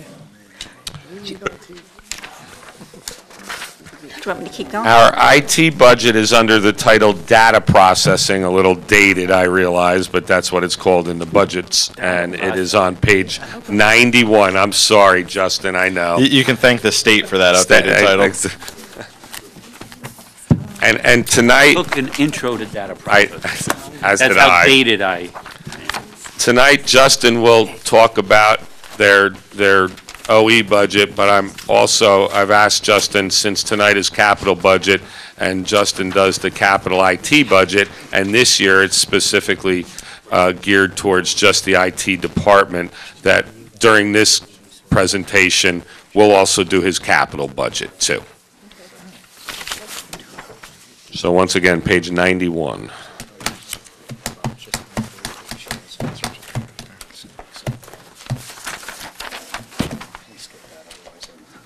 And the actual Edmunds budget sheets begin on page 99. So starting on page 91, that's our typical annual report. You can see our list of core responsibilities, which has expanded a bit this year with the addition of the municipal surveillance system for the municipal buildings and the access control system, and our statistics that we try to give you each year. As usual, our workload is continuing to go up. And that's based solely off of our help desk ticket calls. It doesn't include projects and that type of a situation. Looking at our budget, we're requesting a total allotment of $146,425, the majority of which you'll see is housed in line 029, which is our other contractual items. This line supports every enterprise-wide piece of software that runs the township. So that line tends to fluctuate year to year, which is why it has fluctuated this year and gone up quite a bit. The reason why this line fluctuates as opposed to a steady budgeting is because the IT department has decided, as we looked at some of these, that the software contracts, in many cases, we got a savings overall by taking on multi-year contracts. And we do this only in areas where we know that the software won't change for a number of years. It's things like utilities like antivirus and things of that nature that we know we're going to hang on to for a few years. We'll see a number, and total annual savings if we bring it down to a multi-year contract. So we see spikes and valleys in that line, but overall we're actually saving dollars year to year. That's where the majority of the increase is. I'll be happy to take any other questions or. Is our new website, in what line would that be? That's also in 029. 029? Okay. Yeah, that with the new website, it's actually a subscription-based service, so that's why it used to be in 028. We've moved it to 029. Okay. Any other, Councilman Regan? Thank you, Deputy Mayor. Yes, I'm fine with the budget. Really just want to take this time actually to again thank you and Krista for during the hurricane. We talked a lot about our police department and our first responders, and of course, they did an exceptional job. But having been in that room the majority of that time there, and seeing you and Krista come in and out, and understanding the problems that they were having at Somerset County, we were exceptionally prepared for what we were hit with. And a majority of that was because of our information systems infrastructure and the ability of you and your staff to handle the requests. I know that there was a lot of stuff done on the fly in the preparation for the day. So it really, without the ability that you and your team provided, the foundation, I don't believe our response would have been, we would have been able to handle everything the way we did. And I seen an exceptional difference increase from the previous time, forgot the names now, Irene, where we struggled, and this time we didn't. So again, my thanks to you and your staff for your work during that. Thank you. Yes, from all of us. Anyone else? Yeah, Councilman just Prasad. speaking of disasters, your program for disaster recovery and backup, is that progressing with Princeton? And It is. The Princeton portion of it was put on hold. We received this year a $15,000 grant from Microsoft to virtualize the data center. So I kind of flip-flopped the projects because the funding was available. So rather than spend $15,000 of taxpayer money, we reorganized that priority in order to get that funding from Microsoft. So since we were able to get that funding, that was put ahead, and now we will proceed with Princeton. It also allowed Princeton some time to settle down in their consolidation, but that was the real priority there was getting that funding. So. Okay, great. Any Thank other you. comments, questions? No? Congratulations on your new position. Well deserved. Yes. Thank you. The IT capital budget this year is a $120,000 request. $65,000 of that is in computer replacements. This is the computers that you see on everyone's desk. This is just the annual upkeep. We kind of took a break last year. We were able to utilize other funds to keep that running. We took a break from that plan last year. We're asking for $65,000 this year to replace computers, $15,000 for printers, and $20,000 for servers. Primarily, those servers will be in the police department as we've taken a new server approach in the data center here. And then $20,000 for a security audit. This will be a full-scale outside firm doing a full penetration test and audit of the network. They will actually really explore our vulnerabilities and make recommendations to me and our staff to figure out what we can do to strengthen the security of the network. So, and that was a recommendation of the IT strategic plan. So, one of the last few major ones. We'll get a report on their success. Yes, we can talk about Not the specifics of how they Yes. did it, but. I was just not the saying, specifics, you won't but get yes. a detailed report, but you will Absolutely. certainly get a report. We can yes. review the high level in IT steering or something Good. like that. Yes. Anything Or else? we could always save some money and hire Wikipedia. Yeah, that's a good idea. Yeah. Any other comments from the council for Justin? Justin, any other information, or is that everything? That's it. I believe that was it for. Thank you. Great. So you have more. Very good. Thank you very much. Thank you all. Okay, engineering, Tom Zelenik.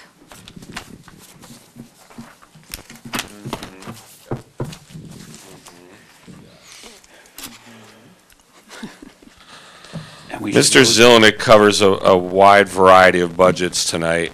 We'll start with the engineering department, which is on page 136 of your book. And we have some discussion about staffing in the engineering department under the salary budget as well as the OE budget. So if we could just go right to 136, the salary lines. Tom? For personnel-wise within engineering, asking for an additional inspector. With the amount of projects that we have during the summer months and into the fall, we're sending out senior engineers to do some of the inspections just to make sure we get all the developments covered. The costs on that are reimbursed back to the township through the developer. For every hour they spend on a development site inspecting, we get paid 2 hours worth of time for them. For the past couple of years, the two inspectors that we have brought in $10,000 more than they've made in those years. So it's almost, it's a moneymaker in a way. Also looking to hire, we've been hiring summer interns from college to help us out also and cover us through vacations and stuff over the summer. With them, we have made, same thing with them, we get 2 times their salary.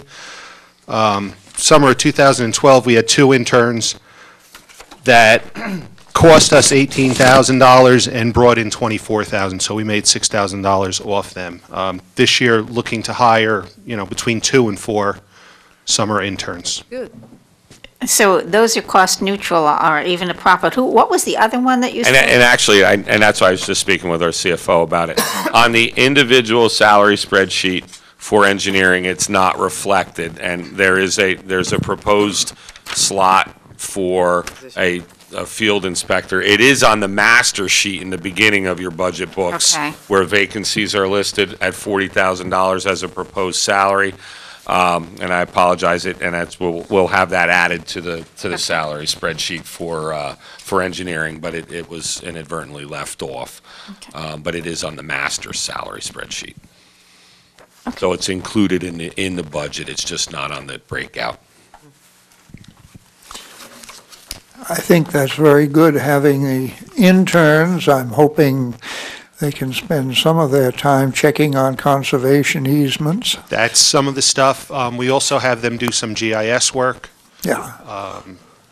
This summer, they'll probably be doing some, should we get them, they'll be doing some work within the water department, doing mapping of the water system, valve locatings and stuff like that. Also, we do not have any townwide drainage maps right now. So we'll be having them do some of that also and build these the mappings that we don't have. Are these engineering students from Rutgers? This past summer, the 2 that we had were from Rutgers. The previous year, we had 3 rather. 1 was from Rutgers. But they are engineering students? Oh, yeah, and most of them are senior engineering students. Oh, that's good. That's great. Any other questions on the salary employee issue? Okay, on to the, Hopefully, you're going to get them a flavor for working in municipal engineering and potentially try to hire some of them. Should we get the okay to go into an engineering position in the future, we would love to hire them. that's a choice that I don't think he would make by himself. No. We would love to hire some of the interns that we have working through here. Good. All right, so now the admin's budget sheets are page 139 and 140 for engineering, followed by the workbooks for the individual expenditures within the lines, but the admin sheet is 139 and 140. What you'll see is that the engineering budget proposes a decrease of about $5,400 from $15,400 in 2012 to $10,070 in 2013, so a decrease of $5,000. The main reason for that is we did an interlocal agreement with Westfield for our tax map maintenance, so we were able to cut our tax map maintenance costs significantly because we do most of the work here. We don't have a licensed surveyor, so we can't sign them off. Westfield is willing to just sign off on our work that we're doing here. Very good, great. So will that be yearly, that'll be our cost now for This number this year is actually a 2-year number because we didn't do it last year because we were working on this interlocal agreement with Westfield. So next year it probably will be a little less. Good. Any other comments? Mayor? The firms to whom, I guess we're basically subbing out, would they be, I don't see them here, are they in planning? Yeah. The firms that we sub out, it's for if we have a conflict. I have a sister who's an associate in a firm. If her firm brings something in, if there's some kind of something going on that's over our head, radio towers and stuff like that, we send them out to the firms. So that comes under development money. Additionally, the other reason we have those firms is for design contracts like Middlebush Park, where we don't have the expertise to handle that. Something within the water system. Let me see if I have this correct, though, Mayor. You're talking about our consulting engineers and where are they budgeted? Yeah. Consulting engineers, while we do professional service contracts, are funded by the developers for whom they're doing the work for us. Okay. So if in fact they were reviewing plans and doing inspections of a housing subdivision, the developers escrow, they fund that work to be done as part of their development costs. So we don't budget that money. It's an in and out. It's not shown as a revenue and expense, it just flows outside the budget? That's correct. Okay. But what about consulting engineers for, say, designing Middlebush Well, Park? that was funded out of the Open Space Trust, and if there was some reason for us to hire a consulting engineer for, say, a municipal project, we were building a new building, or you know, whatever the case may be. If it was one of our projects, then certainly if we had an outside engineering firm, we would have to fund it, and my thought then was that we would have to do an appropriation for that. We don't have anything budgeted for that currently. Any other comments or questions? All right, Tom, is there anything else? Not on engineering. All right, well, All right, so Well, our okay, next then. budget. Thank you so much. Well, he's still here. Oh, he's still here. You're talking about the capital. He's going to I'll be be here here for, for a oh, while. no, we have more. Oh, is that why you left him for the end? We're done with engineering, and now I will direct you to, at the very beginning of many budgets, page 258 starts streets and roads, followed by snow removal, solid waste collection, buildings and grounds, and vehicle maintenance, and I guess that's where we'll end for Tom. And then we'll move to capital, so he'll be here Okay. for a while. So Well, beginning at page water. 258, and then we do water later. Wow.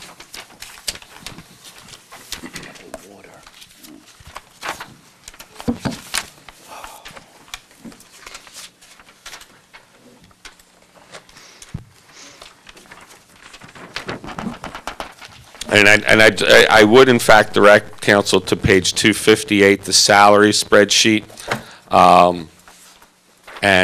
And what I'd like to discuss here is there's a salary spreadsheet for DPW, and then there's also later in the book a salary spreadsheet for water.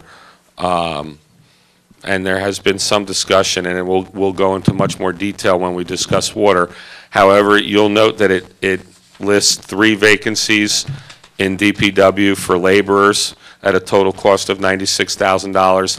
After some review of some issues related to the water utility, that request for personnel is being adjusted from 3 in Public Works and 1 in water to 2 in Public Works and 2 in water, still a total of 4.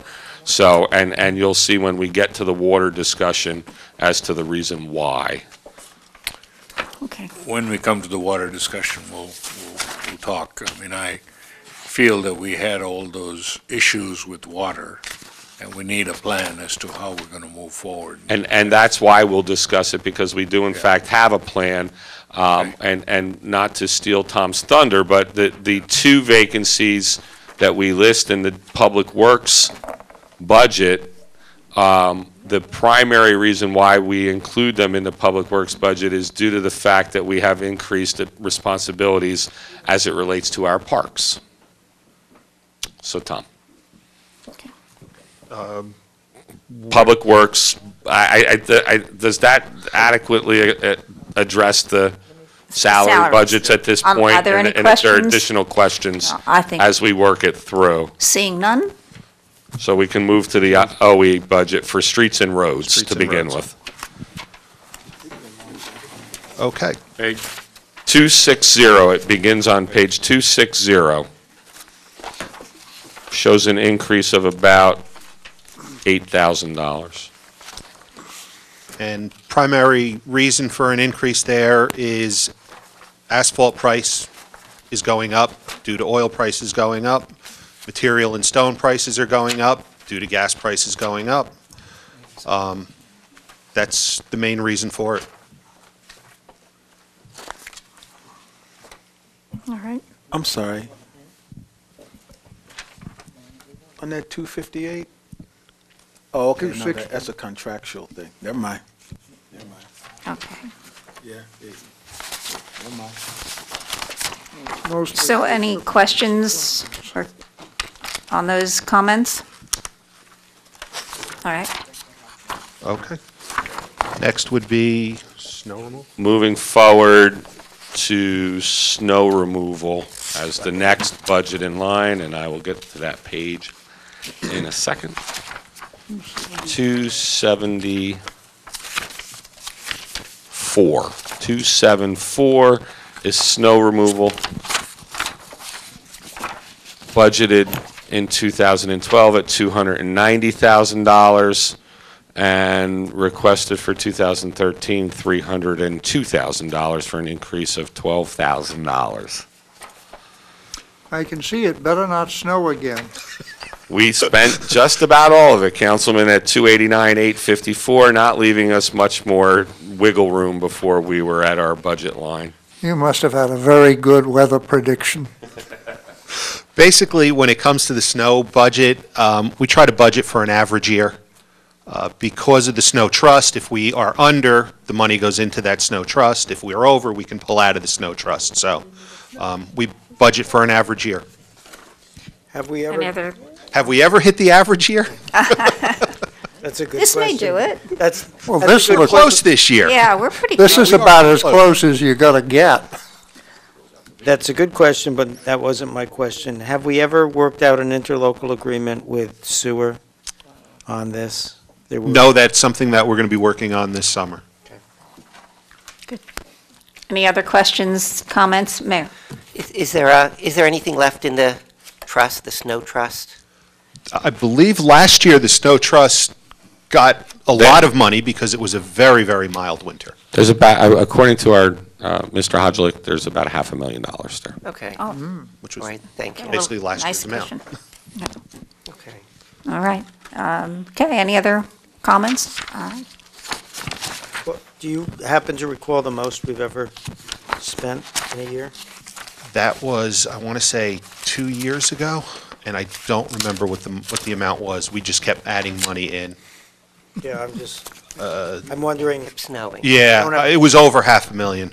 we don't have to figure it out now, but if we keep getting lucky, we may want to put a cap on the snow trust, but whatever. And I just cursed us by even. Yes, you did. Thank you. The next budget under Public Works is on page 280. It's a relatively short budget, although a larger number. It's the solid waste collection, which is in fact the contract with Somerset County to collect our recycling. It was budgeted at $653,000 last year, and it's budgeted at $657,000. I had this no year. idea it was such a big number. It's a big number. Wow. Had we, you probably have said this to me, and I just don't remember, have we ever looked at doing this ourselves? It's a county service that we are required to. It would be more expensive Yeah, for us It to would. not go through the county. I mean, it's an entire process that they provide for us, from collection to sorting to. Okay, No, there's no benefit. I am by no means advocating this, but 2 years ago when discussing things with Ken on how do we cut, he indicated we could cut this. Obviously, it would be at a big hit to the environment, so I'm not suggesting it. It would be at a big hit to the environment, and while I won't say that I disagree with his opinion, I certainly would have to look into the fact that I believe there might be state solid waste regulations that require all municipalities to participate in a recycling program. There are. Yeah. And I'm being And the told, county has Great. increased the amount since before 1999. We've been paying the same rate since then. And could add to that, well, actually, you can maybe bring me up to date. For a few years, we were actually getting a gigantic rebate check of sorts because they were operating in the black so much. They were at that point compelled. So this has been a pretty beneficial deal.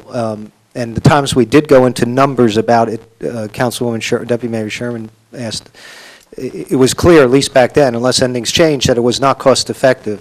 This is a You good can deal. clarify all. Now, do we still get those rebate? I call them rebate Well, checks. the rebate checks that you're talking about are the State, state state recycling- tonnage. the tonnage grant. Well, yeah, it filtered back to us, I guess, Yeah. maybe Right. through The the money county. from the county goes back in and offsets the cost of the program.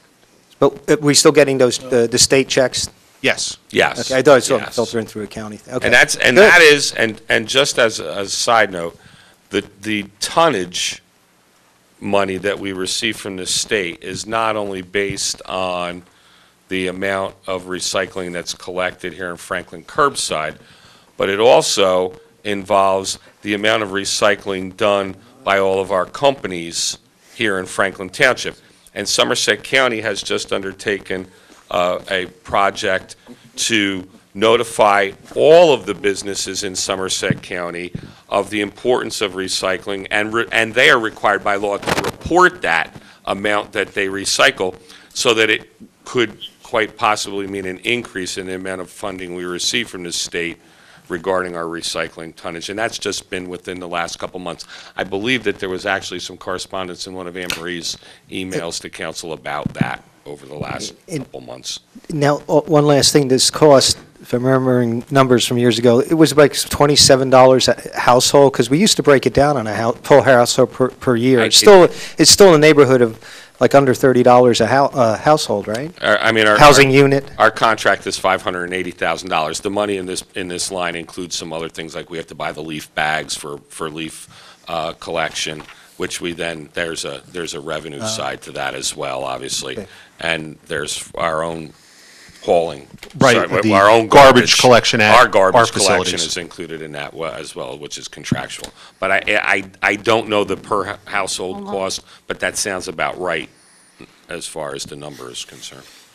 Okay, any other questions or issues on this? All right, fine. What's up next? Next one would be buildings and grounds. The buildings and grounds budget sheets start on page 284.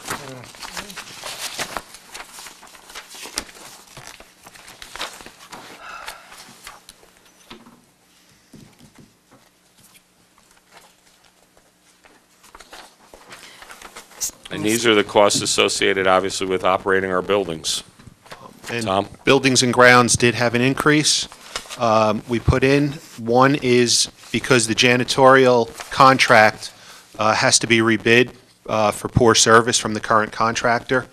And we're estimating that there's going to be, a 15% increase in the cost of the cleaning on the buildings because of that. Additionally, our HVAC and alarm contracts need to be rebid. Those were multi-year contracts, and we're estimating that there's going to be a 5% increase in those costs.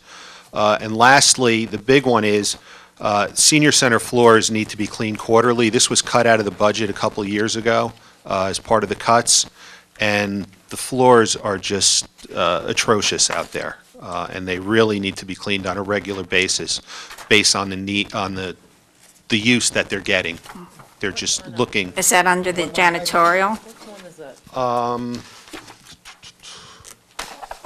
That is under building maintenance, I believe. Okay. If you turn to page 2, beginning at page 287 in the workbooks, it begins to break down the individual lines into associated costs within the line. It's in 21, contractual services, the senior center floors. That's where the big increase is. And remember, That's the janitorial contract, that's the alarm monitoring, that's all that. And one of the things also, I just like to remind council from the last budget meeting we had on Monday, that department heads were directed to put costs in appropriate lines. So while you may see a line that had 0 and now has 102,000, there's a reason why that is. It's not because there wasn't anything spent on those types of expenses previously. It's just that now they're in the appropriate line of the budget, as opposed to previous budgets where they were paid out of lines that really Is there a didn't make page any in the sense. budget book that breaks that 021 down? I'm sorry, Is there Councilman. an actual breakdown page for 021 for the 102,000? And 290? What page number breaks it down? I don't know. There isn't 290, I You're believe. saying 21. 90? for 021. Okay. Not 021. Well, that's the one she was asking. For whatever reason, it's That's out of right. order, and It's out of I order, can't quite, I it couldn't is find it. absolutely out of order, because I couldn't find it either. All right. And it must have been shuffled when the copies were made, but it is under 021, and it's Oh, here listed it is, yeah. Page Right. on page 290. 290. 290.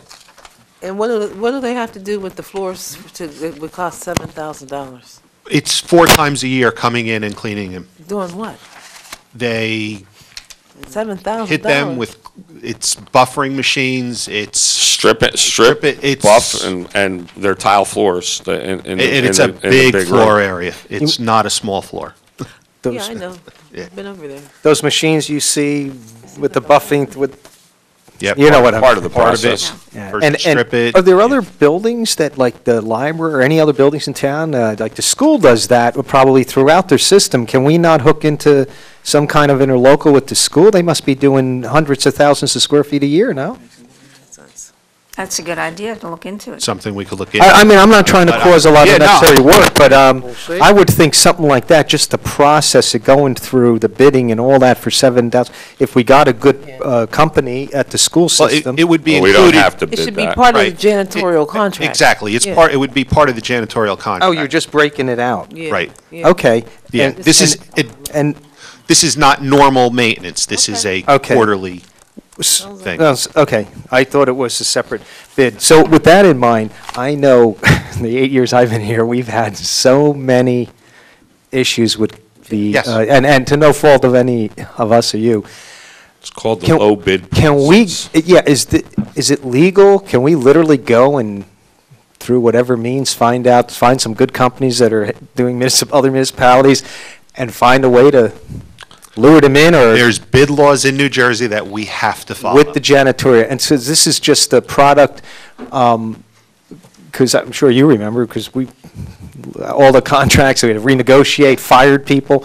We're There's doing no it other now. legal That's why way we're to, doing it. That's why there's no other a legal. major increase, because That's, okay, so now this might get us, hopefully, The satisfaction. issue is, we're required to go out to bid, and we're required to take, unless there are some exceptions that we can show that we can reject the bid, and prior service to another municipality, if we have poor recommendations, that is that's grounds for Poor rejection. service to us. Of a bid. However, we're obligated under the law to take certain things as far as the But low it bid. just always Okay. seems like there's not any oversight there. That's why it deteriorates not over here. time. But we're not talking about this because it's budget discussion. It's just something that came No, to my I mean, it's an mind. after-hours thing. It's Yeah. not something that they do during the day. If they Right. did it during the day, But still, And I can tell you that my own experience is this. In the police department, the work is done during normal business hours, and there is an incredible amount of oversight. There is always a person who bids this work and plans on providing services and then does not provide the necessary personnel to do the services that are included in the contract. We go through a period of time, generally a year, on a multi-year contract, and we discontinue the contract because they provide substandard service. It's unfortunate, but these types of contracts are generally people who are trying to cut it as close as they can on their expenses, and their biggest expense is salary. right. So we run into this issue, and obviously, I think it's incumbent upon us to make sure that they're thoroughly vetted when we go to award these contracts, and that's what we will make an effort to do. Maybe we should just do a one-year contract then, going forward. And we do a one-year contract with the ability to renew. Okay. So quickly, even with the increase, it's still not even realistic to look at doing it in-house? Because I know back well, years ago, it didn't seem, but because of the numbers, but if we're going up. I mean, the when you look, contract is $63,000 is what we're estimating. We'd probably have to hire two people to do that $63,000 worth of work. And they'd have to be full, not like two part-timers. Correct. So, yeah, it is cost per everybody. Okay, good luck this year with that. Yeah. I hope we will. Okay. We're hoping. Any other comments, questions? Do you have another section? Oh, did I hear an? Is that it? No. Okay. Water. We didn't do water yet? Not yet, we didn't get to water yet. We still have vehicle maintenance. Begins on page 296 with the admin spreadsheet on page 297, fleet maintenance. Fleet maintenance actually shows a decrease from 152,300 down to 139,800. So about $13,000, $13,000 decrease. And that's attributable to getting newer vehicles into the fleet and getting rid of some of the older ones. On page Okay. 299.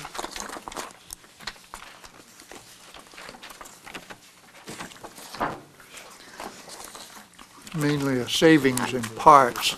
Right. Exactly. Less repairs to them are needed. And the repairs that are needed are less costly than on the older vehicles. All right. but your 025 and 026 lines go up slightly. That is just a function of putting things in the proper place. And that's other equipment. I mean, that could be, well, so this is vehicle maintenance, so it's all vehicles? All vehicles, that's, loaders, trucks, Right. police vehicles, staff vehicles, The heavy equipment. heavy equipment, everything. Any questions, comments? I was I just sitting here think thinking we're- about that real big tall guy, Andy, what was his name? From DPW? Andy Twyford? Yeah, that's what I just had. a It vision of popped him in into my your mind head? For some reason, when we talked about maintenance of vehicles with his overalls. That was Andy. I don't know what made me think about I that. remember it. What page now? Well, the next is actually, would be parks maintenance, and I just need to find, I don't have the page number. We don't have to do it, no, we don't. What I'll tell you is that there was in fact an increase in parks maintenance. I'm with Councilman Brian Regan. I think we can skip over park maintenance. We're good. We dogged that one to death earlier. I'm good with that one. I like the sound of that. Then I think we're about ready to move to we can move to our water budget. And I believe now that perhaps our financial consultant may be coming forward here for the water budget because he does have some input on this. We still have capital after this, right? We still have capital after this, yes. Oh, and actually, and if someone could remind me when we get to capital specifically about the doors, Alice was going to talk about the doors in the recreation center. Right. And the extraction of the doors from the capital budget. So we really don't need to belabor that when we get to it because it's No, I'm being gonna- removed from the capital budget. I'm going to talk about it. And I understand, and it's not in the capital budget anymore as of today. Councilman Kramer will come and open and shut the doors. Yes. I heard he volunteered, that's what he told No, us. Giving up Councilman Kramer took care of the doors, yes. Okay, do we have a page number? All right, our water budget is tab number 2. Tab 2. All of tab 2. Okay.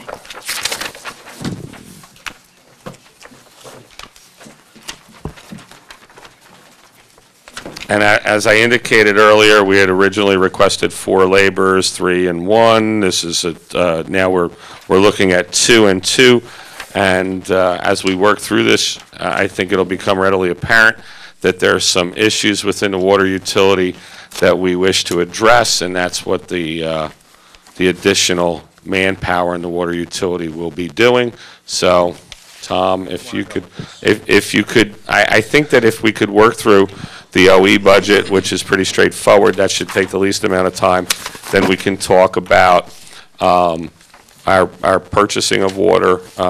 We're going to talk about water loss from the system, and we'll talk about our plan to address that, and then we also need to discuss the water rate. And as Councilman Kramer had indicated at the council meeting on Tuesday in his financial oversight report, that there is a recommendation for a rate increase, so we'll need to discuss that as well. So these sheets that were in our folder are to replace They are to replace the sheets that you have in those, so by page number, you can replace Right. those. That's the revenue report for the water utility. Okay. So if we're ready, Tom, if you could go through the OE budget, as I said, that should be fairly I straightforward. mean, the OE budget is there in front. Obviously, the major expense that we have within water is the purchase of water, because we do not produce water, we purchase and resell it, so.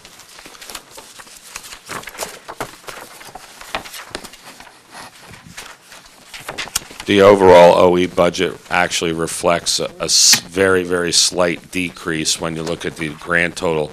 It was budgeted at $11,059,000 in 2012. It's requested at $10,863,000. So there's a slight decrease in the OE budget. And in the OE budget, it does include things like bond principal and interest, our debt service for the water. And I see Phase 3 automated meter reading. Yes. That's one of the capital projects that we have, and we're, moving forward with that. And we're done with most of the commercials, and we're into the residential houses, getting the meters, the remote reads installed on them. So how far along are we on that? I don't have that with me. We are about 33% through. Like I said, the major part was getting the industrials on because that was the bulk of the users and the hardest to get access to the buildings. So now it's a matter of getting into the residentials. With the commercials, it was like 1 meter a day. With the residentials, they could do 4 or 5 meters a day on the swap. So it you're really pick up speed. You're 1/3 of the way in meter count, but much more than that in water meter. In volume, correct. Yeah.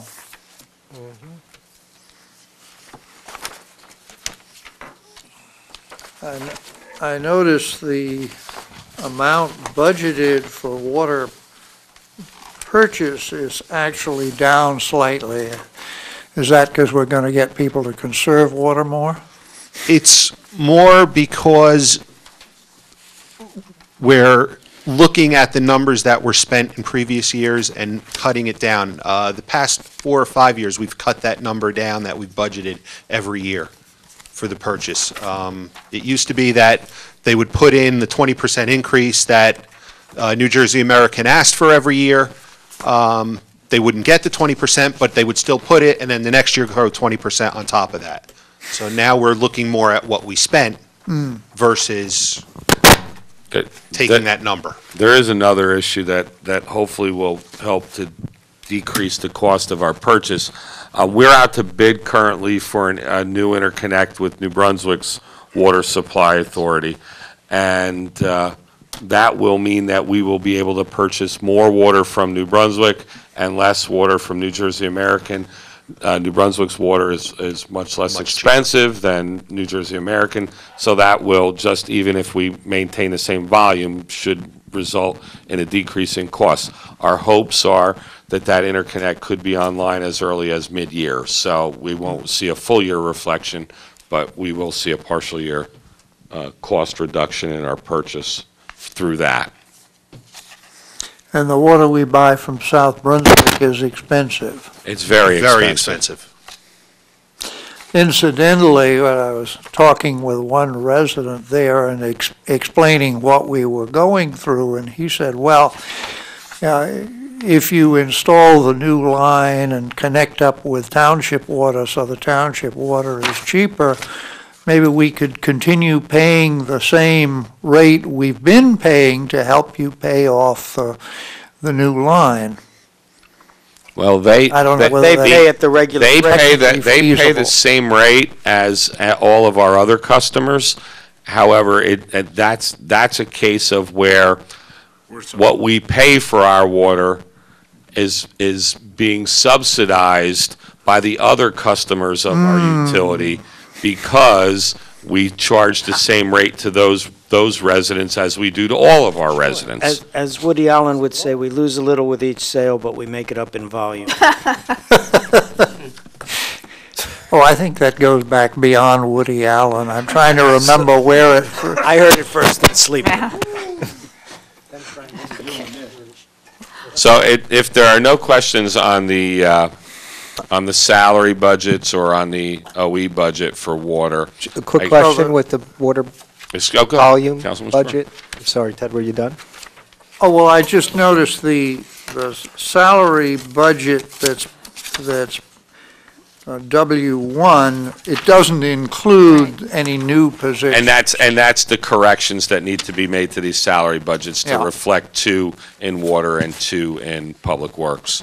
So those corrections will be made on not only the individual department sheets, but on the master sheet. And why don't, since we're talking about usage and about purchase versus usage, Tom, why don't you hand these out to the council people, both, Oh. yeah, thank you. Bob? As we work through this budget prep, yes, sir. Yeah, I would just ask I- a quick are you- question. are you sure? No, I was letting Ted finish. Anyway, just the budgeted amount of water we're going to use is less. I just lost the number I had in front of me. But is any of that being based on our hopes of gaining, or finding more leaks if we go ahead with our Well, leak that's where I'm protection? going right now. Okay. That's what But you're is that seeing. connected? I don't want to get all technical, but Councilman, is that? not to cut you off, what was just handed out is a Okay. spreadsheet that reflects loss and what we plan to do about our loss. So that's why I'm moving into Oh, that my topic. mind was just a You minute you were before you you were a handed step these. ahead of me. Sorry. So one of the concerns that we had, and it was actually brought to the attention of financial oversight by Mr. Hodgelick, and we've had the opportunity since it was brought to our attention to begin to do a little research on the amount of loss that our system has. Obviously, our no water system is 100% watertight. We have leakage, and we have loss. And the concern is that our loss is at a level that's unacceptable. And because every gallon of water that we lose obviously means that since we're a water system that doesn't generate our own water, we purchase 100% of our water from outside sources, every gallon that we lose means that we lose dollars. I think it's incumbent upon us to look at this and find ways to reduce our loss. So what we've begun to do is just, at the very least, identify, do we have a problem? And it would appear, based on the numbers that you have in front of you, that we do in fact have a problem. And what it reflects is, over the last 10 years, approximately a 31% loss in the system, which is a very high number. And so what we propose to do, and it'll be as part of the capital budget request through water, one of the things we plan to do is buy new equipment, leak detection equipment. And again, going back to that salary spreadsheet and the personnel request, is we are requesting 2 additional water utility workers so that we can actually implement a leak detection plan that would put 2 people on a full-time basis, not only putting out the leak detection equipment and making an effort to find where we're losing our water, but also in the downtime when the equipment is out in the field and gathering the information, they could also begin a valve exercise and a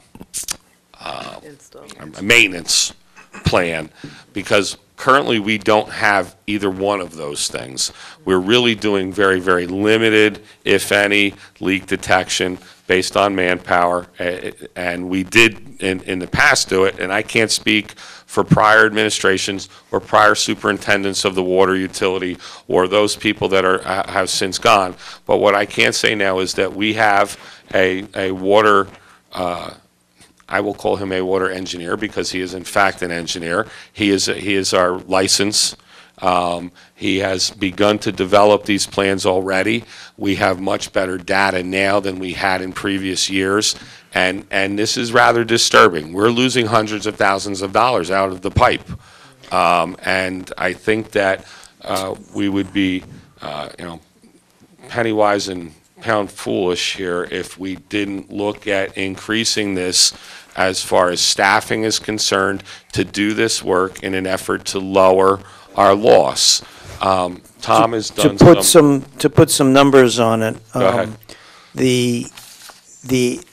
I guess an acceptable, it doesn't seem acceptable, but an acceptable loss is considered 20%. And as you mentioned, we're losing 30%. And the calculation is, that's about $1 million a year. So if we That's about the number. Look at it based on our usage and our purchase volume. It's about $100,000 per percentage point. So if we're 10% over what would be considered a good system, which is there's obviously there's benchmarks, and in this particular case, a 20% loss. Because understand that loss comes from a lot of different sources. Loss comes from leaks, loss comes from main breaks, loss comes from what we do to our system. We flush our hydrants. That loss is unaccounted for loss when you do the subtraction of purchase versus sale. So those things there are some acceptable losses. We have to flush our system. We have to do maintenance on our system. Unfortunately, mains break and water flows out, and there's no meter to tell us how much is going out the pipe. But it's the small leaks, it's the things that go on for lengthy periods of time undetected, and it's also valves that, unfortunately, because they have not been inspected and maintained, they begin to leak, and we don't know it until a main breaks and we go out and we have to shut the water system down and the valve is broken. So I think that in this particular case, and I'm not trying to take all of this, but Tom and I have done a whole lot of discussion about this over the last week, and it's been kind of at the forefront, and I learned a whole lot about water systems in the last week. I am pushing this. I am pushing this. So this was vetted in FOC that you needed It two was. additional It was. Andy brought it to our positions. You attention have the money in the budget, that you're looking at how much additional money for that? I think that we're looking at two people, so the total for two people with benefits is approximately $60,000 apiece, so there's about $120,000 in salary and wage and benefits for the two people. If we look at $120,000, if even they could only get to half and reduce this by $500,000, obviously there's a significant savings here. Yeah. I think Councilman Vasanella had something to say. Go ahead, Councilman Regan. Thank you. I'll go next. Thank you. Just for clarity, so I'm in total agreement and understand what you said. However, just for clarity, relative to the loss, were you able to get the time to determine if the purchase number is accurate and the sold number? That would obviously. We were. These final numbers came in at about 3:15 this afternoon. What we did to determine this is we actually got the true numbers on purchase. Okay. And added all the monthly bills and quarterly bills together to get purchase. And then we had the tax collector's office, who actually obviously does the water billing as well. This is reports that were run that did not show how much water we sold by dollars, by billing, but actual by meter readings. So this was from 2003 forward, the meter readings, because one of the problems that we had, and there was some confusion in the beginning, is we have many customers in our system that are minimum billed. Our minimum billing is 10,000 gallons per quarter. If you don't use 10,000 gallons, you still get billed at 10,000 gallons. Well, you don't get a true flavor of how much water is being purchased if you go by billing. You have to go by meter readings. So we had the tax collector run the true meter readings, and so I feel comfortable that these numbers reflect the real situation that we're looking at, and it was disturbing to me. I don't think that we should have this as something that's acceptable, and I think that we can do something about it. Jim, and then you. Thank you. Councilman Vasanella, did you have a question? Yes. Do you know anything about the average, that benchmark number? Is that benchmark number for like all towns, or is that for towns that have these aggressive leak detection initiatives in play? In other words, should we be looking at 20%, or if we go aggressive with these programs, could we look at hitting some kind of goal of less than 20%? Industry standard is 20% unaccounted for water is what's considered a good system. For municipal water system. Okay. A water system's a water system, whether it's a municipal or a private. 20% unaccounted for water is considered a good system. Once you go over, then you start getting into average and bad and that kind of thing. So we want to strive first to hit the 20% mark. Once we hit the 20% mark, then we don't want to become a good system. We want to become a great system and drop that down into like 10 to 15% range. Okay, Getting underneath that, there's probably no systems around that are beneath that 10% mark. That sounds excellent. If we move and get to that point, whenever that is the people and the equipment then not needed, like on a yearly, or is that something that has to be done constantly, and the benefit is you're saving X amount and only spending X? Ongoing Yes, maintenance. this is Okay. something that needs to be done. Yeah. The water got- operator that we have has Gotcha. developed a plan to have breaking the town or the system into 200 subsections, and having each of those subsections analyzed every year with the with the noise stuff that goes on overnight to hear for a leak, and creating a benchmark in the first year, and then coming back every year after and re-looking at it and seeing what's going on. Like maybe in the first year there was something very, very small, extremely small leak that's not worth looking for because you have so many other larger ones. And as you go forward, you just keep track of that and you keep narrowing those small leaks down so the small leaks are littler and littler. And then it's undetermined how much bigger money and bigger. you might save by seeing problems that don't escalate, that you'll detect things that could have larger repair costs down the road, so there's even a subset of savings. The other savings in this whole thing is by finding the leak through leak detection, you do it on regular time. You don't do it at midnight.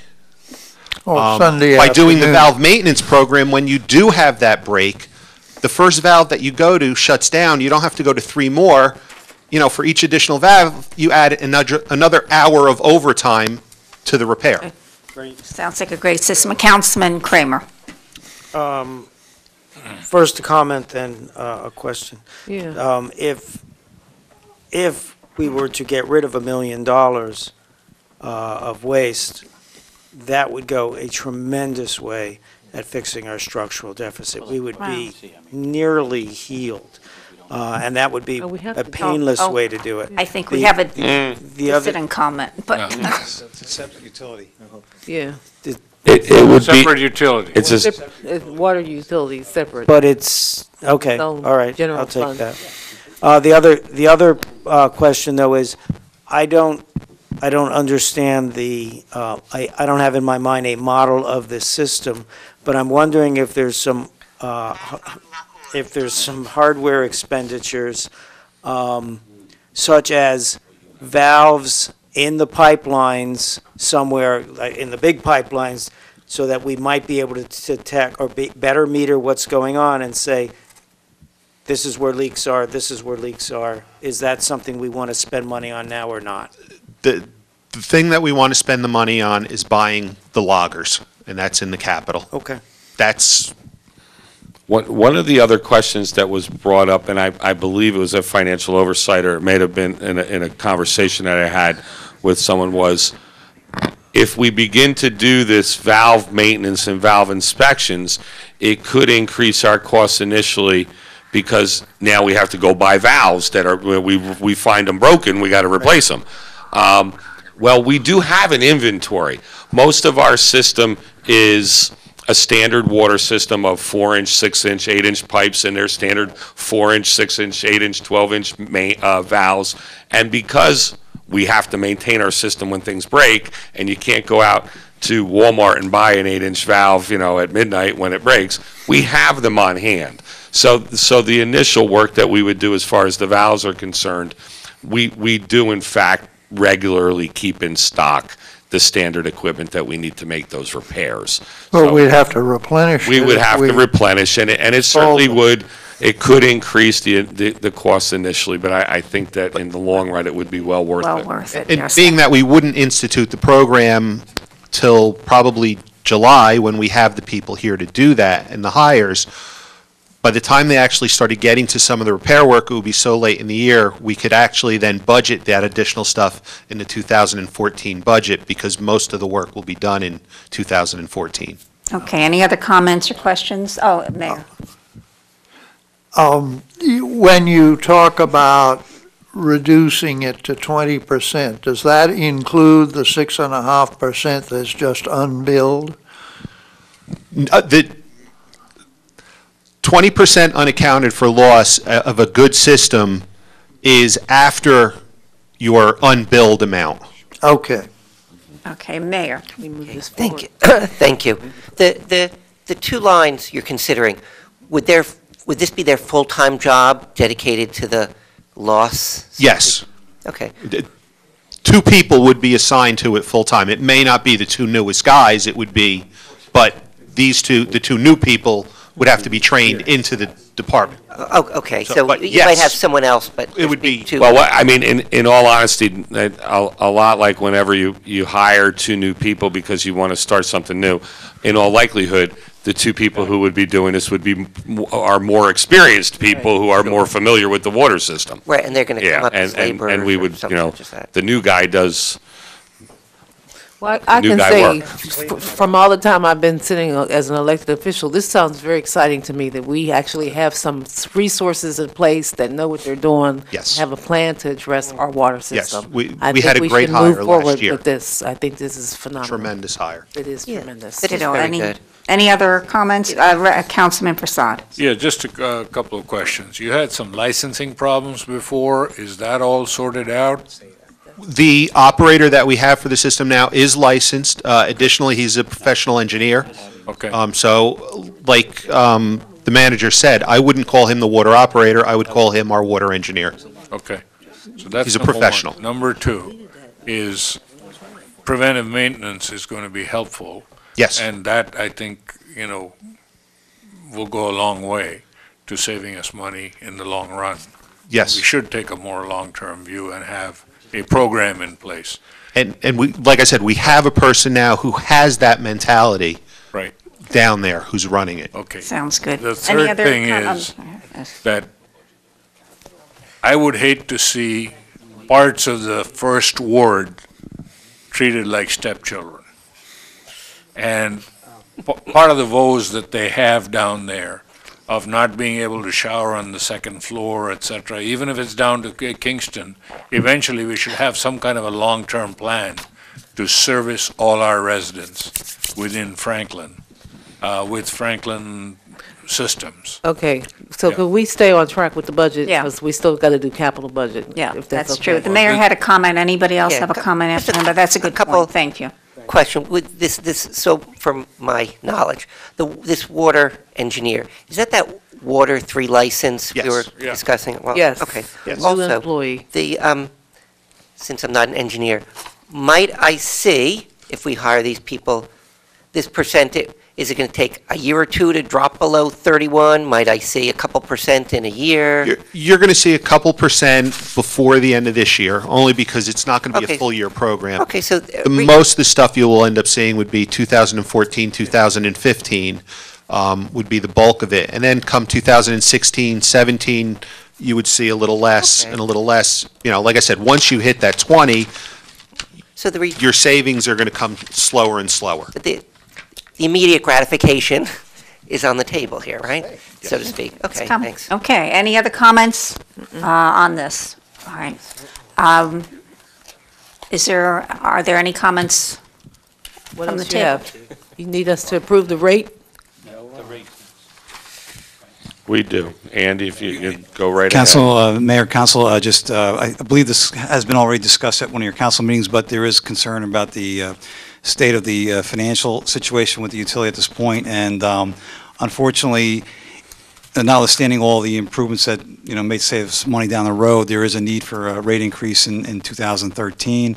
We're proposing a 20% increase that should hold us over, get us through 13 into 14, and hopefully with these programs, we might be able to see some savings and make an adjustment. But right now, the way the budget is structured in terms of fund balance utilization and what we expect to make, or actually lose at the end of the year, we will virtually have no fund balance at the end of 2013, and right now we're balancing the budget with roughly $2.6 million.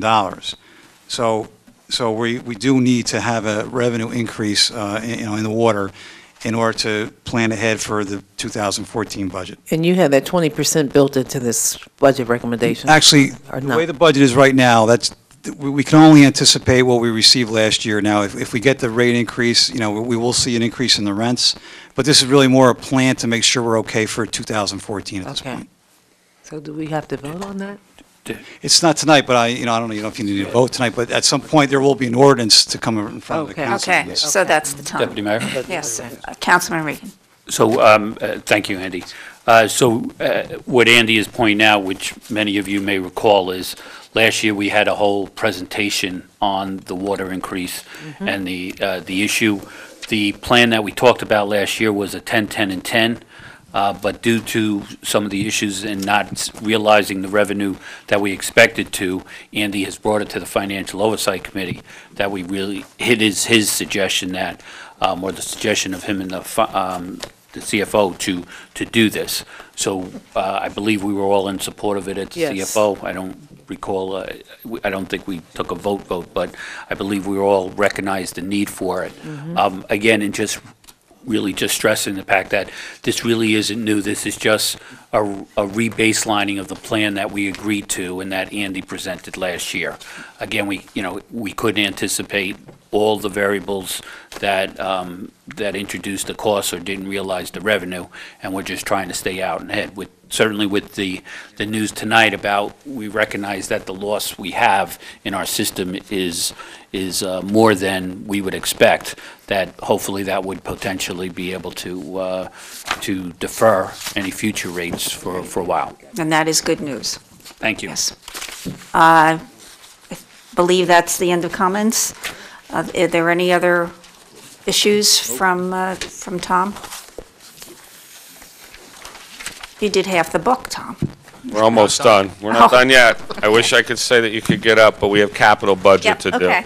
So page C4 under tab 4, C4 is where I direct you. I think that you have in fact had the opportunity to hear from a few department heads about what their capital requests are, so we don't need to rehash those. As we get to those ones that you've already discussed, which are primarily police and fire and construction code, I think we can just skip over those since they've already been discussed thoroughly. So what we start with under capital non-vehicles on page C4 is emergency management, and that is a request for a total of $115,000 for 2 generators, one at our Public Works garage and one at our community center. The one at the Public Works garage, obviously, to keep our Public Works operations in full swing, including refueling of vehicles should power go down, much like it did. Yes, sir. So that started out with exactly that. That was fueling, being able to run the pumps. And that morphed into being able to essentially run the entire DPW building. What would it be to just run the pumps? Do we have any idea? What would it be to run the pumps? It would be a smaller generator. It would be a significantly smaller generator. Right, and less wiring. Well, no, the wiring isn't anything. It's a transfer switch is a transfer switch. Okay. It's the generator. And if the cost is a generator, and you would bring it down to a size simply to just run the pumps literally the pumps in the pumps. And so the cost would be considerably less. I think there's a significant benefit, obviously, though, to having our mechanics be able to do their job in the bays to repair vehicles if it were in a long-term outage like we were through the hurricane. Well, so that's my question, and maybe that's the answer. But if we're out, let's say, a week or two, are we not going to be able to serve the people by not fixing vehicles for 2 weeks? Is there that? Depending on the time of year, yes, because especially if it's in the wintertime, which when we are prone to outages, snowstorms that cause outages and could be long-term, we can't repair plow trucks, so that you run into that issue of not being able to do that. So I'm ignorant of this. So during a big snow thing, trucks break and you fix them and get them back out on the road? That happens frequently? Yes. Okay, all right. Mechanics are in the garage during every snowstorm, and trucks are coming in through that entire thing with issues that need to be repaired. Oh, okay, good. Okay, so that. Yes, Mayor. Just a general question. Okay, so if we were to do this, that 4 million at the bottom for getting water just for now, we would be paying 5% of that this year and the remainder over whatever the useful lives is? That's correct, because in this year's budget, we're proposing bonding for our capital, so yes. Okay, thank you. Thank you. Anyone else? Mayor. Are you going to go through each one? I think that we have to go, obviously, engineering and the road resurfacing and Board of Ed sidewalk improvements, I'll let Tom discuss that. Road resurfacing is the program that we've been doing. We skipped for a couple of years. That's why we need to continue at that $2.5 million rate. Last year, there was some additional put in because the previous year, nothing was done, and it got into the budget too late. Last year, we ended up doing about $3.8 million worth of road work ourselves. We have some of that to complete yet this year, which we'll be completing in the spring and early summer. With this money, we would do the same thing. We would probably do about 1.8 million of it this late summer and fall, and the remainder of it in the early spring of next year, and then keep working on that kind of cycle. The goal, obviously, to get to a point where we're no longer budgeting $2.5 million in a capital budget, but moving this budget into the OE budget at a much lower number. So, I mean, I think we're getting to that point, and we're maybe a year or so off, and we may be able to do that once we're caught up, and then it moves more from just an overlay to a maintenance program as opposed to what we're doing now, which is just... We're catching up for many years of not doing anything. Many years. So just for clarity's sake, so that, you're setting the expectation that you believe that next year there'll still be roughly a 2.5? Yes. Because I was under the impression, and I just could be recalling it wrong, that we had 2 years of 2.5 and then we were going to be back on track. No, we're looking at 2.5 through 2016 into 2017, and then starting to scale back at that point in time. Okay.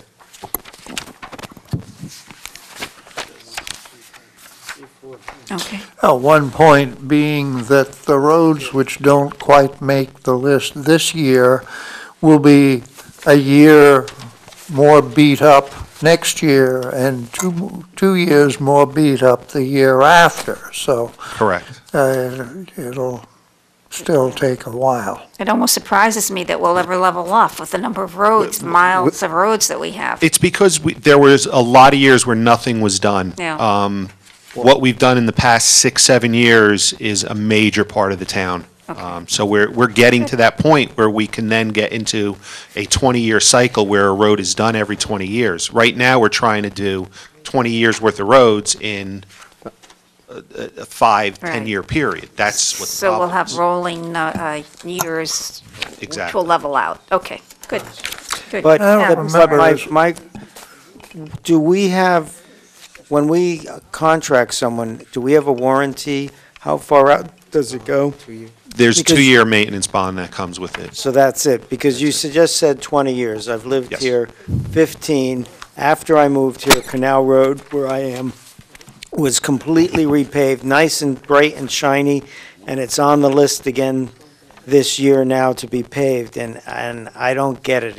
It didn't make 20 years at all. I don't know what kind of job was done. I know that they used to do a lot of seal coating, which is a totally different process. That's not putting a 2-inch layer of asphalt. That's just throwing oil down on the road and stone on top of it. It's a very thin coat.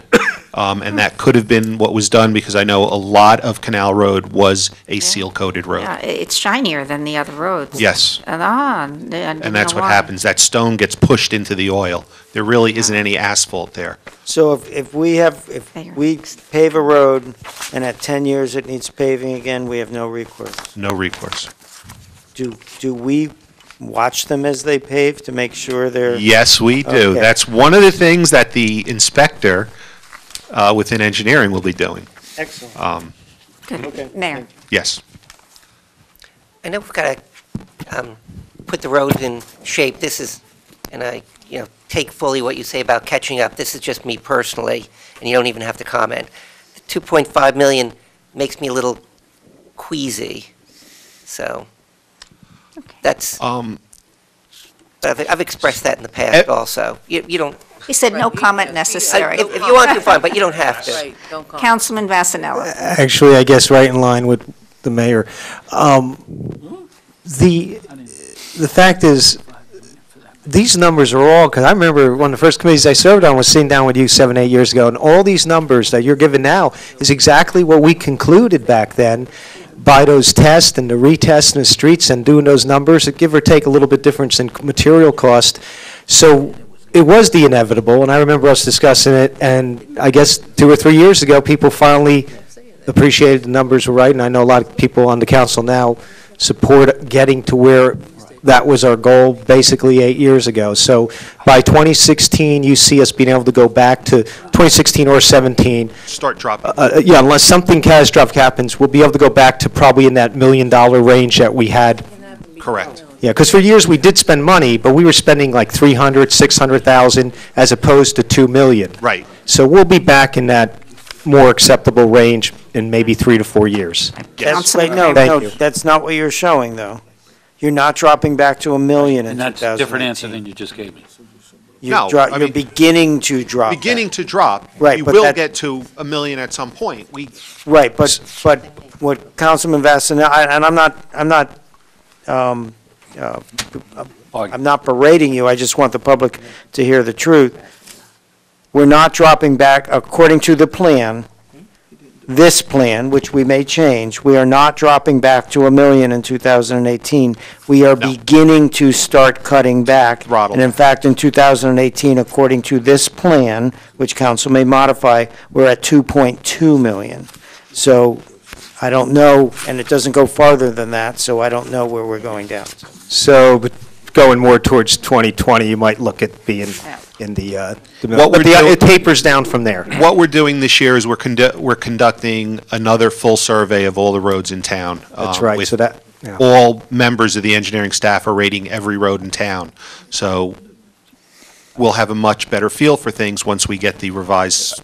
And every year survey. you'll be able to revise them, of course. So my suggestion is the Public Works Committee should put this on their list to have a sit-down review detail to see 2 years out what that plan looks like. Oh, absolutely. And that's what'll be We can coming move this year. on. Right. Yeah. Okay. And typically, in the past, we've done a 3-year road improvement plan, not a 5, 6, 7, 8 year, because a lot of times the players change. So a 3-year plan is probably more realistic when you're looking at road improvement. It does. The generally accepted practice is a 5-year capital plan. So Yeah, I obviously, know, because this I is know, capital, but it's because in there, and we're trying to move it out of We're capital. forecasting this. Yeah, I This is agree. I forecast. agree. That's all We it got a is. lot to go through yet. Okay, any other issues on this? If not, we can move on. Yes, thank you. Okay, well, the second part of the engineering request is the Board of Education sidewalk improvements, budgeted at $750,000. This sidewalk improvement plan includes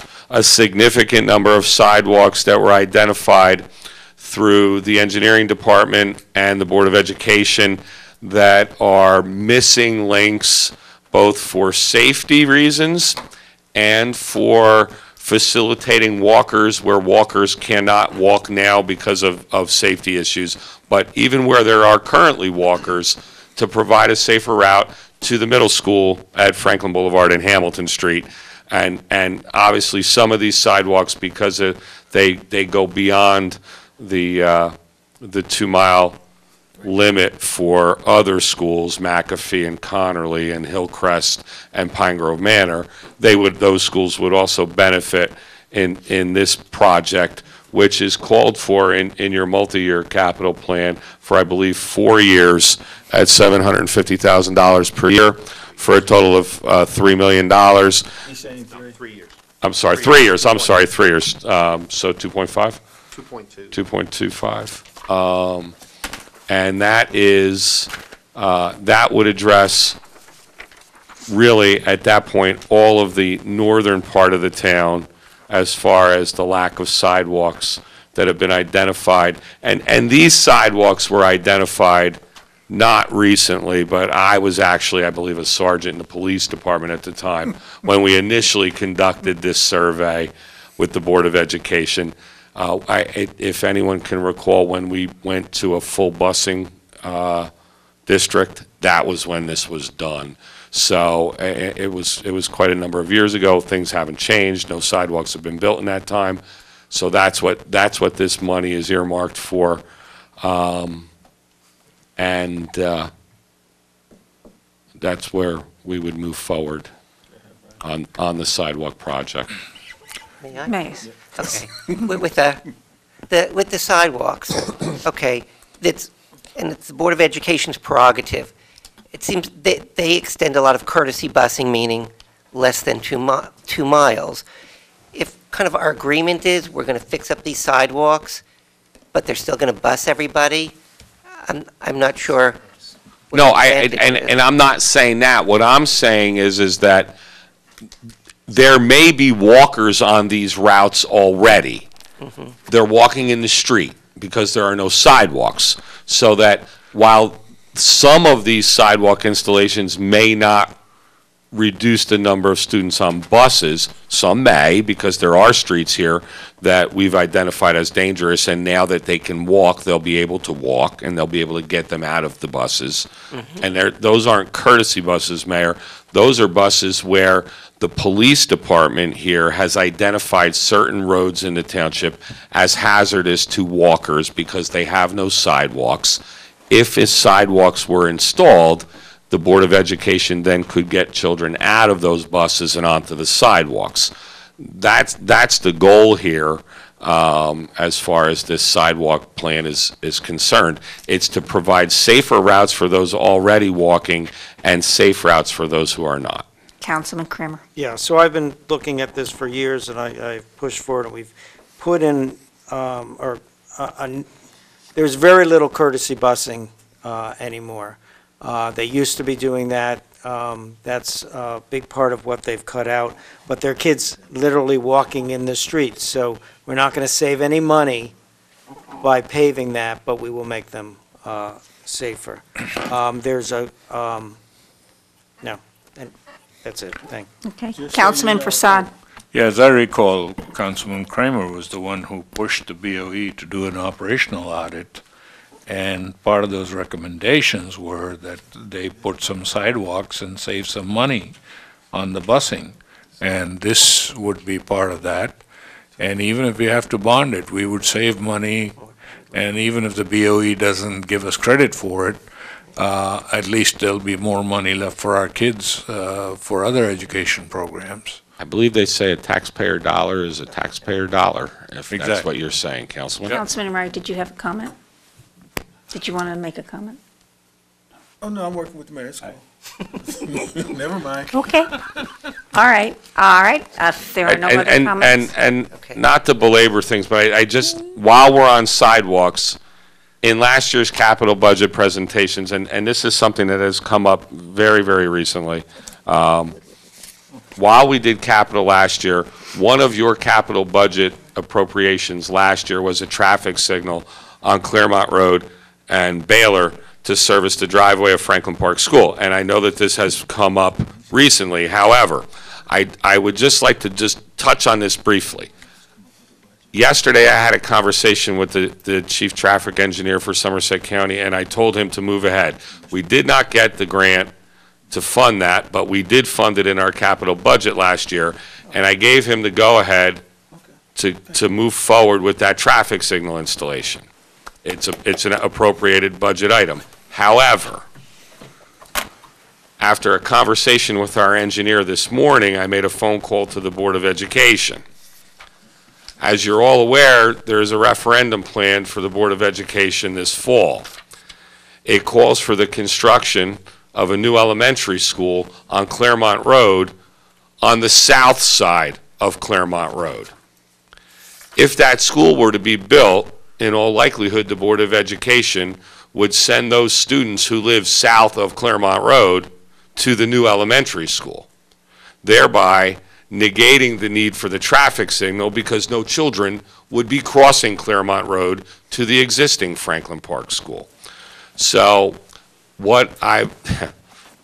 you see my dilemma here. This is approximately $250,000. It's $250,000 that if this referendum were to pass and the school were to be constructed, 3 years from now, that traffic signal would be obsolete. So we have hopefully a joint meeting with the board and the council planned in the very near future, and I know that will be a discussion item at that meeting. The county is continuing to move forward to finalize the design, and they have forwarded an interlocal agreement up through their chain, but this is something that we need to discuss very soon. In my mind, you just made the decision quite easy. It's $250,000. You said 3 years. That light should save $400,000 in busing a year. So that's 1.2 million, $250,000 for 1.2 million. I want you to talk to my broker. I'll make that investment any time. But they can still refund the $250 later. But anyway, that's neither a discussion for tonight. Right. Okay, Councilman Chase. So, Councilman Regan, did you have anything else to say? No, I'm ready to move. Okay. Ready to move to the next one? Wait, we have two other comments. Councilman Chase first. I just Mayor. observe that if that school is built, we need to extend a sidewalk along the south side of Claremont Avenue out to that point. And worse than that, we have to cross the Franklin Park Brook, and it'll take 3 years to get a permit from DOE. So those are things to be discussed. Yep. Councilman Prasad and the Yeah, mayor. as I understand it, there's going to be 2 elementary schools. The Franklin Park School still remains. This is an expansion of the capacity. Correct. To prevent some of the busing that's taking place right now. Correct. From the Franklin Park kids going to Elizabeth Avenue. Okay, but I'd really like to get back to the capital Right. here. Okay. This year. Any other comments having to do with the capital budget? Yeah, just in general on this, I know it's probably been provided, but if I could get a look at where these are Sorry, guys. also. The sidewalks? Yeah. It's been, I mean, the overall plan right now is we have all of the sidewalks that surround the Franklin Middle School that are missing. Absolutely, we can provide you. Yeah, just a map of that. Okay, move on. Thanks. Is this about the capital issue? No, it's something that the township manager said. Are you including around the middle school, which is on Franklin Boulevard? Correct. Because I know there's a couple stretches where there are no sidewalks and no curbs. No, what we said was this $750,000 is part of a 3-year plan, and the map that the mayor asked for shows all of the streets without sidewalks, not just what would be done in year 1. I misunderstood. Okay, onward. Hallway tile, municipal building. Right. Outside of the lobby here, the rest of which is terrazzo, the rest of the vinyl tile on the floor is popping up and everything, and this is a replacement program on that. Tile was installed in 1973 when the building was built. It's ugly. coming up and needs to be replaced. All right, no comments, so we can move on. Public safety building has 4 repairs proposed. Sidewalk repairs in the back of the building. The sidewalks are crumbling. Creates and it was actually mentioned by the PIOSH, the Public Employees Occupational Safety and Health Agency for the state as being a risk. It needs to be replaced, and it's crumbling. Repair bollard lighting, that was also mentioned in the report after the inspection. The bollard lighting is, if you look at the police department, at all of the side entrances around the building are bollards that are lights, and they've since, over the years, fallen into a state of disrepair. Replace the carpet. The carpet that's in need of replacement is on the second floor. So it's at the main hallway. Main hallway. When you get up to the top of the stairs, and also the hallway that, it's not so good where you, right outside. Right by of my your old office. So I took a tour of that before I came over here. It certainly needs replacing. I don't think it has to be replaced right now. We could probably wait another year on it. But I guess these things come up. I'm wondering if we should, just as we have a long-term plan for for recreation, long-term plan for sidewalks. I wonder if we need a long-term plan for all of this. You know, we look at this building, it's beginning to fall apart, the roof thing that I can't believe that's $250,000, but we'll look at that. So I'm wondering if we should start working on a long-term plan for all of this. Do we have that already, or? No, you mean a long-term maintenance plan for all of our buildings? Well, you're absolutely right. We should have a long-term maintenance plan for all of our buildings. All of our buildings. I mean, and remember that we own a lot of buildings. And, you know, we talked in our open space budget about our historic buildings. We don't have a plan for those buildings either. So I couldn't agree with you more, Councilman. I think that we should look at our primary governmental buildings and develop a plan and find out exactly what's wrong with them, how old our things are, and maintain them and replace them on a regular schedule like we should. So maybe. We have a 3-year plan on the historic buildings. That's what Wayne McCabe drew up. Excuse me. I don't know that any of it has been done yet. Excuse me. All right, Councilman Kramer. So perhaps you can put on your task list a long-term plan that you can discuss with financial oversight, and then it can run through, I think Public Works would probably. And Public Works, I agree. And we can certainly do that, and we Good. will do that.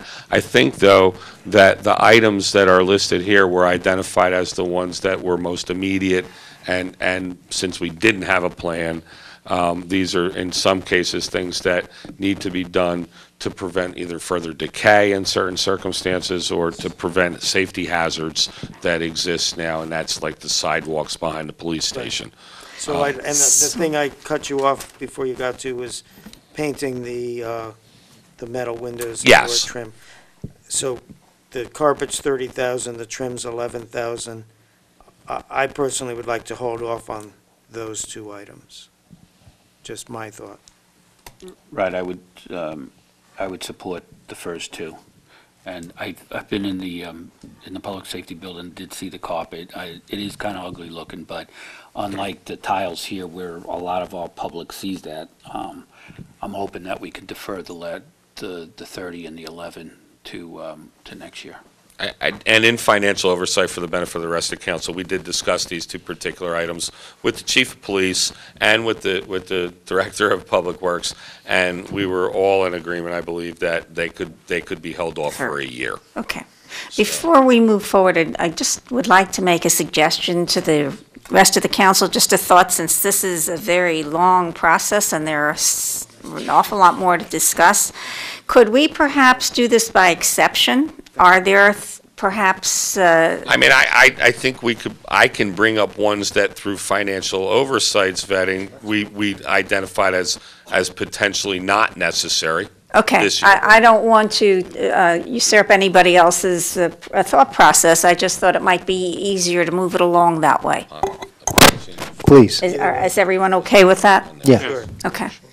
All right, so the next one that we identified as being able to be pushed off to a future year was under the Public Works building, the epoxying a portion of the garage floor at $76,000. Obviously the repair of the rotted building base has to be done this year. Replacement of the vinyl flooring is very similar to the carpeting in the police department. If we needed to delay that for 1 year, we could do that. So, through financial oversight, I think we were in agreement that we could put off number 2 and 3 on Public Works, but not number 1. Okay. The police we've already covered. On number 3. Yes. I guess at some point, someone's got to convince me why that ever needs to be done. We don't have to do it tonight. And that will be the Public Works Department needing to convince you and me why that ever needs to be done. All right, good. We don't have to discuss it. Nope. All right, okay. All right, the next section is, again, under Public Works, the Canal Road Guide Rail. While I understand that Councilman Kramer may voice his displeasure with it, I will speak up on this one as someone with somewhat limited experience in traffic safety. I will tell you that we are in desperate need of replacing this guide rail. I did not choose this guide rail, referred to as Merritt Parkway guide rail. It has decayed. It needs to be replaced. It's a liability issue for the township, and I will agree with the Public Works Superintendent, Director, who put it on as number 1 on his list. Actually, Councilman Kramer has had a change of his position on this. He wants 2 of them back in front of his driveway. No, you misunderstood me. I was going to use the guardrails to repair the divider in the community center. Where in particular would this replacement be? We need here. There are ones that are missing. Would you leave a portion open in between, in front of Councilman Kramer's house? I believe that was the discussion in financial oversight. Okay. But For him to launch his canoe? To answer Councilman Chase, on Canal Road, there's a number as you come off of Grouzy, if you were made the right from Grouzy onto Canal and then went into town, there's probably about at least a dozen or so segments there that need to be replaced, at least. Okay, I'm so not it's sure up there at are that probably end, but others, but they're I definitely. don't drive very often. Yeah. This is part of a multi-year program to Yeah. get back to where we, where it should be. I was walking on the canal path the other day, looking at these from not the roadside, the other side. Some of them are metal backed and some of them are not. That's correct. The true Merritt Parkway guide rail has metal board. So you wouldn't see the metal. Oh. It's sandwiched in between the 2 boards. So where I see the metal backing, the board is missing. Probably rotted and Okay. fallen off, exactly. Yeah, I know that many years ago, there was a big discussion of these guide rails, and this metal rail with wood in front was the eventual compromise. Are there any other issues on the, Then on that section, as we go down further, that was a discussion item, but obviously recommended. And we go 1, 2, 3, 4, 5 as being determined to be necessary now without delay. When we get to 6, 7, and 8, and as I just had a discussion with Tom, these could in fact be put off till next year. But well, that's what we're doing. We're putting them off till next year if we don't include them in the capital budget this year. It's not that they're unnecessary. Okay. It's just that we can try to eke out one more year with what we have. okay, the infamous accordion door? The issue. accordion doors, like I said, and I know that Councilman Kramer wants to discuss that, and certainly we will hear what he has to say. However, what I am saying to you is after discussion with Alice and Tom this afternoon, a decision was made to remove the accordion door replacement from the capital budget prior to tonight. And what I would like to discuss about that is, and it's not in any budget currently. What we intend to do now is bring in a contractor who can inspect these doors and make a recommendation for any repairs that are necessary to make them easier to operate for the people who occupy that building.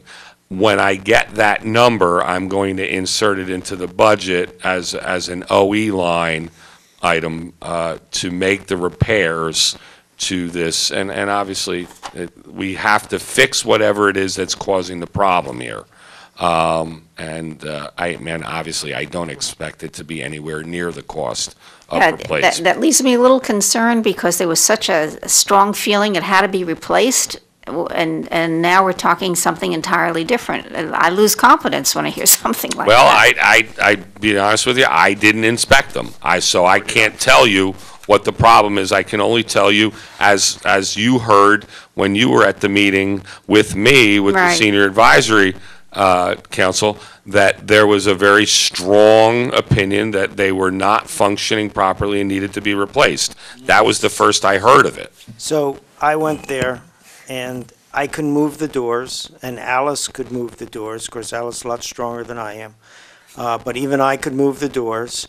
There is a problem with a latch. There's a problem with where it connects to the wall. That needs to be fixed. But I crawled back in there and saw how you could fix it. I think they need some servicing. I'm a little concerned with your plan of, we'll see what it takes to repair and we'll put that in the budget, but like not to exceed what? Oh, what do doors cost to fix? $1,000? I don't know what, what I'm saying is, Okay. we're looking at fixing what's there. I mean, I don't know, it might require, this is gonna sound so, I don't know, maybe somebody's gotta go up top and squirt some WD-40 in it. I don't know what's wrong. So I would be willing to go within the manager discretionary amount of $8,500, that's fine. Well, clearly, and what I'll tell you is this budget will be introduced to this council. It won't be introduced with anything hidden. okay. And certainly, Oh. I would never put in a $50,000 expenditure without actually you knowing that it's being put in there. Fine, then we're done. Okay. So tell Alice she can have another chair with the table. Any other comments, Just one quick Mayor? comment. Yeah, appreciate you taking another look at that and coming back with a- Absolutely. with a solution. Very very good. It got some interesting looks when it was brought up, so I realized it needed to be looked at again. And that completes the capital non-vehicle budget after recreation. We can certainly make these adjustments as we've discussed tonight, and I will make them. And we move to the water capital, non-vehicle water utility capital. And in this particular case, we're recommending all of the items that are listed. The last one, I'm sorry, the last one and the second to last one, right? Oh, no, Alcott Street. Some of you may not be familiar, actually, we should probably explain that one. Alcott Street water main, that is right now being inserted into the budget, although there's been no determination at this point that it's a necessary installation. What's happened is very recently, some wells in the Alcott Street area have come up with some higher than acceptable levels. That's currently being investigated by the county health department. We thought it best to insert it in the budget in the event that it does need to be done almost on an emergent basis if we find that these issues are more serious than maybe what we feel they appear right now, that we can then deal with this. Levels of what? Arsenic? Bacteria or something. And other, there was some carcinogens and so. But arsenic's a good answer to be concerned. Arsenic is a naturally occurring Yeah. thing that most people will have So- some level in their well. That's what I'm trying to convince right. my wife of, that the arsenic is just naturally occurring. But, and I know you have a well, Councilman But I have a Simons. well and I had to mitigate the arsenic level that Correct. was high. There were some carcinogens that were similar in scope to. Right, my concern is, what is it, Dan, that the street that parallels Amwell, it's a kind of a double dead-end street, Dan Doran. Right. I mean, those houses are right next to Alcott, so. At least one end of them. Yeah, so I'm concerned, if they're contaminated, the others are, but okay. It's early. Well, let's. This is very, very early. Yeah. The letters went out to residents at the very end of December. We're just getting, we had one resident contact us so far, so we. Okay. Yeah, we're going to focus on, we'll focus on the budget, and you can have those conversations separately. Yes, Kind of Mayor. budget related. As a There. budget, yeah, go ahead. I think we were good through the first 6 items. Yeah, you were good through the first 6. The one in particular that jumps out is the $500,000. That was also included in last year's budget, and for Little Rocky Hill Water Main Engineering. It's being inserted in the budget. We're awaiting a report that was done, that we paid for, that was done on behalf of South Brunswick. So we need to insert this in the budget, but it's unfunded. If we don't need to do this, then we obviously won't need to do it. Mayor, and then Councilman Chase. The mayor first, please. No, thank you. If, as I'm remembering, I think part of Alcott is well and part of it is correct. city water? Yes. Would this be to make it all Yes. city water, so to speak? Okay, Yes. just understand. Exactly. Councilman Chase. Well, in sort of paralleling Alcott Street, I know John Walker told me he was going to come to a council meeting, which he hadn't, to ask for more testing of wells in the Franklin Park area, beyond the area that has been tested, believing that the groundwater contamination there is continuing to spread.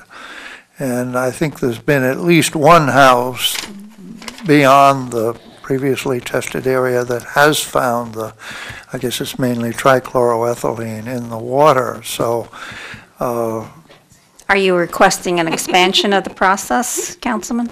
well, It's for next year. you know, whenever we can, to do some more testing around the perimeter of the area. We've already had to extend water mains there. All right, well, it's something to consider for the budget. And just on the Little Rocky Hill water main, I can accept that we probably won't be starting on that in this budget year, but sometime something has to be done. We have to explore all alternatives before we decide what to do, and I won't go on about all the reasons why it needs to be done. I believe All some right. of the council has Council- heard that from me frequently. Councilman Regan. Thank you, Deputy Mayor. Relative to the, I know we talked in financial oversight, but for the painting and repairing of the water storage tanks, we wanted to get understand, is there a phasing approach to it? or- There is, and what we did, and what we discussed in financial oversight is basically if you draw the line between 6 and 7, it was determined that 1 through 6 were necessary expenses this year. Number 8 was being left in the budget, as to what Councilman Chase said, that we have to leave this in the budget in the event that this is something that we move forward on. However, it's not anticipated to be a true expense in 2013. And number 7, the paint and repair water tanks is something that, while we can certainly go one more year without doing this, we need to develop a plan to get our water tanks painted so that we don't have issues with. So maybe Public Works needs to Public address Works, that. exactly. Okay. So could I get a tour of the tanks? Someone show me the issues? I'd like to see that myself. Sure. Okay. Okay, you'll make that arrangement. Okay, onward. Okay. I saw the tank that's up behind Princeton Ridings for the first Oh, time you never saw last it? Saturday. Okay, on to vehicles. So, vehicles. Construction's already been covered, fire prevention has already been covered, and police has already been covered in the previous evening's budget hearings.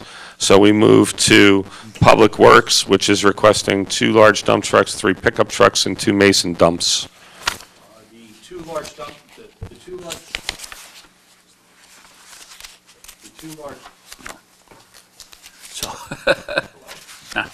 No, you can't have them if you can't throw them.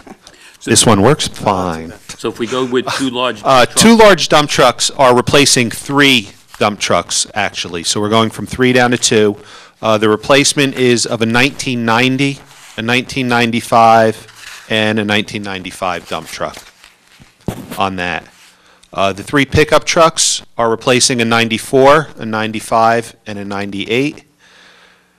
And the 2 Mason dump trucks are replacing a 96 and a 95. So these vehicles are almost 20 years old that are being replaced. So I'd like, if possible, to have the discussion, if we did the 2 large dump trucks, 2 of the 3 pickup trucks, and left the, and then held the 2 Mason trucks to next year, how would that sit? I think we'd be better off with 1 pickup truck and 1 Mason truck, If there was. just to get yeah. a mix of vehicles in so that in the future, we're not looking to replace the same type every year. A better rotation of stock. Yeah, I would have suggested maintenance records, but if that's the way you want to do it, that's fine. I'm okay with that if Yeah. the rest of council is. How many total Mason trucks do we have? I mean, is it, you may not know, is it 3, 7, 80? It's between 7 and 80. Depending on how many are running. Good answer, okay.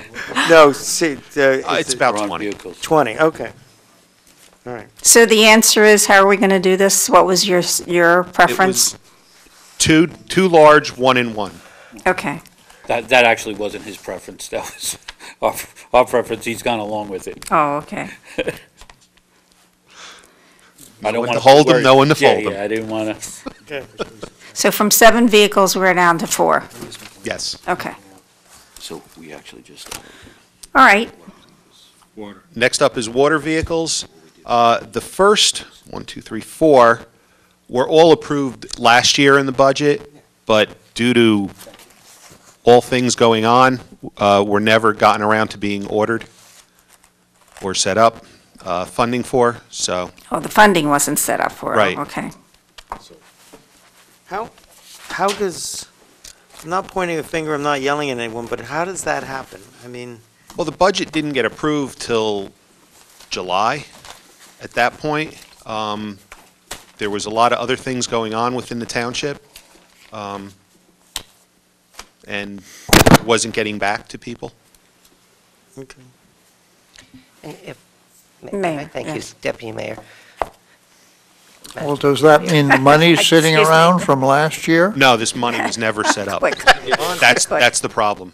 By the time it was figured out, it was too late to get the ordinance through. Mayor, please. And this went last year, but it was done, but no money was allocated or approved or anything, right? So, okay. Just, thank you. Okay. And the other items? The other items, the 2 utility body trucks, they're replacing a 98 and a 98. The pickup truck's replacing a 2001, and the van is replacing a 98. The primary thing is to get those 4 vehicles, the 4 items from last year, possibly 1 utility body. But that van is the van used in the water detection, leak detecting. Right, and the van that we have is good enough for this year.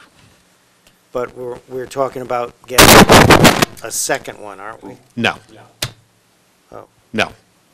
This is a utility truck to replace an existing utility truck. So what we're saying is, if forced to, we could. Thank you. If forced to, we could get 1 more year out of the existing truck that would be used by the leak detection unit. So we'll still have 2 leak detection units? No. We're not, we do not plan on having 2 leak detection units. We don't think that there would be any great benefit from that. This is, but, so, this is just, it's a vehicle. There is a vehicle right now that says leak detection unit on it, and this would be a new vehicle that said leak detection unit on it. The equipment would be going into either truck that's also on the capital list. We're saying that if we have to wait a year for a new truck, we'll wait for a new truck. We want the equipment this year. That's the more important thing. Okay. We're saying wait the year on the truck. But, I'm sorry, are we, I misunderstood. So are we having 2 leak detection No, units we would never out there? have 2, and we won't have 2 We even won't if get we things get this done truck. twice as fast. We won't like- get things done twice as Okay. fast, exactly. Yeah, because you put the stuff out and you let it sit, and then you go back and pick it up a couple days later. Sure, but you could, Grab in it while you theory, you can. could put one out here and one out there. To put 12 loggers out takes half a day. Okay. To pick up the 12 loggers takes half a day. Getting the extra 12 loggers means in one day they could put out 24 loggers. This sounds like a beer commercial, but. Yes, it does. But it's L-O-G-G-E-R-S, not L-A-G-E-R-S. Okay. It's not a full-day job to put out the 12 loggers we have. You don't have to give me the Okay. details, so I'll trust you. All right. So- Anything else on this? Just Mr. to Mayor, sure. clarify, thank, Madam Deputy Mayor. Are we then eliminating some of these? These last 3, number 2, 3, and 4 underwater, or are we not? I didn't know if you were suggesting not doing some. 3 and 4 can be pushed. Where's the microphone? Utility body, 1 this year. So you were suggesting 1. I'm just trying to understand what you were suggesting. So I'll support that recommendation of replacing all the 2012, the items on your list that has 2012 next to it, plus 1 of the utility body trucks. Yeah, Okay. well, I'm fine with that. Okay. So it's 5 vehicles then altogether, right? Does that work for you? Yes. 6. Well, it's actually 6. Is there? It's 5-line items, 6 vehicles. So just as, I'm sorry, Mayor, you were done? Oh, Deputy Mayor? Do you have a I just- comment having to do with the Yeah, budget? just in general, can we try, not saying you aren't, just saying, can we try to be as specific as possible next year where if there's items that we really don't, that we can stretch, as long as it's not a safety issue, just to avoid some of the work, it sounds like he went through it, a couple sessions, financial oversight, and even some of it now. I mean, can we kind of get a little more on the same page? Councilman, what I'll say is that department heads and people who run the different departments, including the water, the water director, the public works director, are told to make their requests. And in fairness to full council, while we went through this and we were able to move through this rather quickly because we did go through it in financial oversight, I don't think that it's appropriate to eliminate anything that there may be full council's decision is, no, we do want to move forward on something, or no, we don't want to move forward on something that financial oversight, that does not have a, it's not a quorum, it's not a majority. So we include this, and certainly we can discuss it, but I don't know that I'd advocate eliminating something without full council having the opportunity to see or hear it. I guess, It's not what I I'm meant. sorry. Did you have something to say, Councilman Regan? No, I was just Yeah. going to say, Yeah. as part of that process, maybe both I and Township Manager misunderstood your point, but the full list did come, and there was extreme amount of each department chair as they sat in front of us to force finance oversight. There was a lot of pushing and discussing and going back and forth, but the conscious decision of the financial oversight was we wanted them to come with their requests so that all of council would hear everything. Okay, yeah, yeah, maybe I misunderstood. I kind of sense. Stated that, because I wasn't suggesting that to give council full share, to shake at it. I just suggesting that maybe before the budget's even submitted, just, behind the scenes as the manager and department heads talk,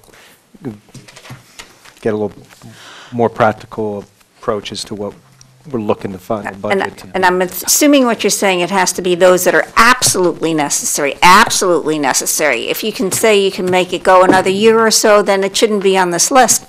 And That's what I was I go yeah. back to the $150,000 door repair. I mean, it should never have been there if it's something that doesn't that can be fixed differently. So those are, no big deal. You guys did an excellent job. It's an enormous amount of detail that you deal with. Just a suggestion for the future, that's all. So are there any other comments or issues, or Councilman Chase? I want to bring a request from the chair of the Cable TV Committee for $500 for training in editing for the volunteers of the volunteer videography program. And having observed my wife learning on her own how to do this and how long it took, unless there is training in editing, I think that program is going to come to an end.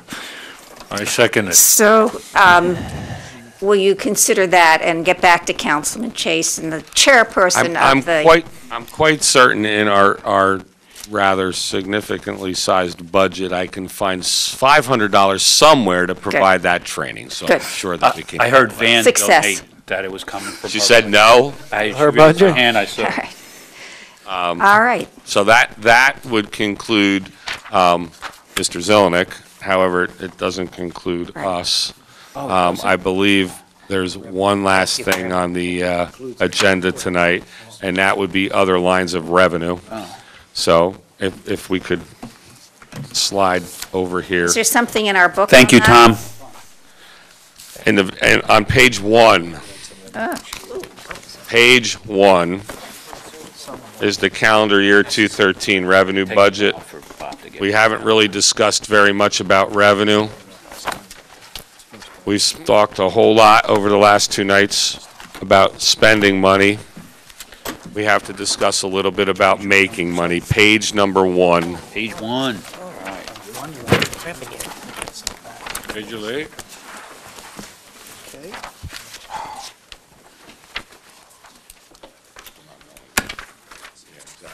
I found the Regan. You found it? All right. The key to this revenue budget is our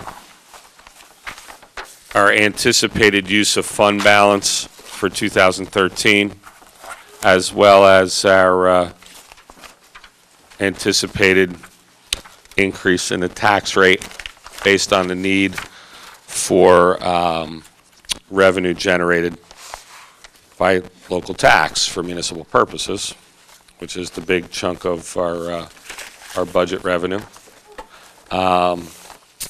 What you have here is a budget that, based on all that you heard over the last 2 budget hearing nights, calls for a 5% tax increase and calls for using $6.975 million of fund balance. That 6.975 is about 7.02% less than we used in calendar year 12, which was at 7.5 million in 2012. And the amount to be raised by taxes for the municipal portion is $32,144,326. That's the $1.53 million increase, reflecting a 5% tax increase. There is a decrease in the library budget, and so the overall amount to be raised by taxes is $35,000 and change, for an overall 3.95% increase when you combine the municipal and library taxes. So that is the proposed revenue budget. There, you can certainly, and I'm sure you have already had an opportunity to look through some of these lines of revenue. They're the same that are there every year, nothing new. I guess I'd say, do you have any questions? What does it break down per household? We can get it, we don't have it. We have to get it from the assessor. Mike, when are we making that decision? When are you making the decision? Of how much to raise tax? Well, we plan on introducing this budget at the March 27th meeting. So that's 2 weeks, give or take, from now. So that's the night we decide? Well, the decision is that I need now, I presented to you a budget calling for a 5% increase in taxes and a fund balance usage of 6.975 million. If that is the direction that we're going to go, then there's no further adjustments that are necessary other than the fine tuning that we've discussed over the last 2 nights. If that's not acceptable, then I need to know what direction we're going to go in as far as rate and fund balance usage, so that I can now make adjustments as necessary and make cuts if necessary. So go ahead. Perhaps I missed it, where are the county taxes in all of this? Is that, Well, we don't have, so that could be. this is our municipal budget. So our that municipal might change taxes. that number. No, this is our municipal tax. We Oh, will the never- municipal tax, This is so our the- municipal so tax the- portion of their tax bills, yes. Okay. I don't know, the county is, I mean, I can speculate the county has proposed a slight increase this year in their tax. I have absolutely no idea where the Board of Education is going. Can't speak for individual fire districts. This is just the municipal Okay, tax. so the residents may see maybe more, maybe maybe more based on what the county comes in. But based on the other entities that Other tax them, entities, yes. other entities, okay. So this is not the bottom line. This is just us. I can only speak for the municipal government. I Okay. certainly can't speak. No, for the I just want to make village, sure right? that Yep. residents No, I understand this, understand. because I wasn't quite clear myself. Anyone else? Yeah, so, how much, based on this, without doing anything else, I know you said something about 5%, is the increase for a household whose assessment has That's what, stayed flat? unfortunately, that's what Councilman, Well, I thought it was 6.2 or something? Actually, yes, if your assessment stayed the same as it was last year, because the township has experienced an overall decrease in your assessed valuations due to tax appeals, if this stayed the way it is, the homeowner with a flat assessment would see an increase of about 6%. So a home that did not go up or down in value by way of our assessments, which are pretty on, just Only more the than one- municipal portion. Only a municipal portion, yeah, Oh, exactly right. Well, right. okay, yeah, right, as Bob stated, that's the part that the only part we have control over at this moment, but thanks for clarifying, Mayor. So whatever, a little over 6. So how much of the tax increase, the assessments going down? Because I know a lot of properties assessments going down. So Yes. some people's it will not work out to 6, you're going with the 5. But how much of those decreases are commercial-driven properties versus residential? In other words, your average resident, have they gone down in assessment? If they have, how much? Is that what you're reflecting, your 5%? So I asked the manager to work that out, and the commercial properties did go down a little bit more than the residential properties. I think it was 2.2%, and the residentials went down about 1.5%. That's obviously an average. No, then thank you, that's important no, information. and For me, no, and anyway. I have those But- numbers. I just, Right, but that's percentage within each group, but the overwhelming majority of the taxation in town is municipal, or the value in town is, residential. residential. So there's a bit of math to figure out how all of this is going to affect anyone. And that's where, and thank you for bringing us to that point. So that's where, at least if you're looking for council's direction, my concern would be, what is the actual, without repeating, based on the math, what is the actual increase to the average Exactly. resident or residential unit in town? Deputy Mayor? Yes. And And I understand you That's can't what answer Councilman that now. Prasad, Right, And I so- certainly, and to be Why would honest just with bring you, us full circle back to because that? because we just, within the last couple of days, actually got the certified, assessment, our certified values on our assessed properties. One of the things that I had talked to Van about along with Rick is to get exactly what the two of you have just asked for. What I'll tell you is that we will certainly have that number at the 27th meeting as to what the impact is on the individually assessed homeowner and the average homeowner, whoever that average homeowner might be. Well, we have to value. go by I mean, that, exactly. The values have changed since last year. The one thing is that I just, we just said that, it's about 6, a little over 6 and a couple points beyond overall, is what Andy told you. 6. It's more like just like 5.1, because we do have to factor in the decrease in the library tax. So the overall municipal bill will be about, it's a 5% increase, but the homeowner, the average homeowner, will feel an increase of about 5.1%. Okay. Mr. Mayor, if you want to Oh, make your I just- comment. Okay, I just want to finish up, and I'm just about done. So, and you don't have to give me a round number. When we do go to the table or think about this and come back to 27th, is each point or each percentage point relatively worth about $300,000? Meaning that give you an example. If you went to, or I might have that doubled or divided in half. What is the approximate amount, i.e. you want to go to surplus, reduce your percentage? What you're indicating is how much are we raising the amount that we No, how much would we have to find revenue or surplus to lower approximately 1 to do away with percentage the tax point? increase? Well, no, for a percentage point. So if we wanted to go from 5 to 4. Yeah.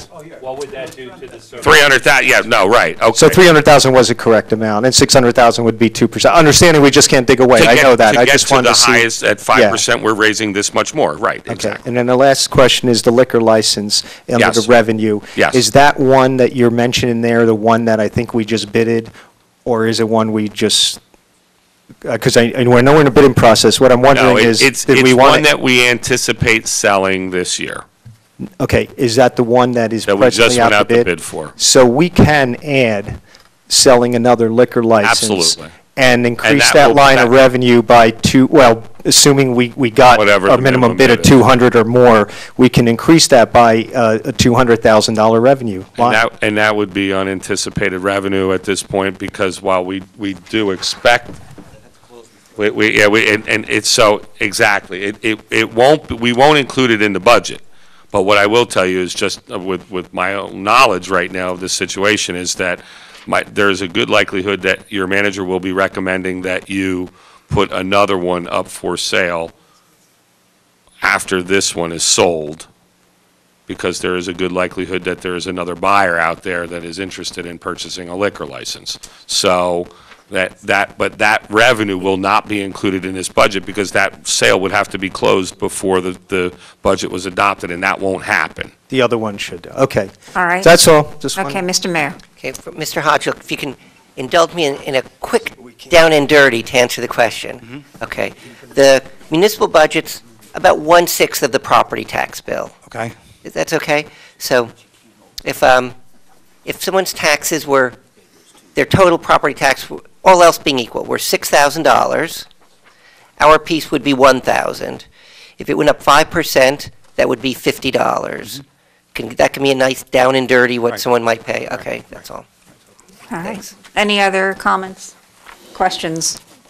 If there are none, 5% then, would be $500. Yeah. So 5% of 1,000 would be 50, yeah. all right. Do you have anything more to add at this point? Well, they need an answer. Well, but. The answer is, As I look at my Oh, are we- here. From us. I have something, I have a point to say.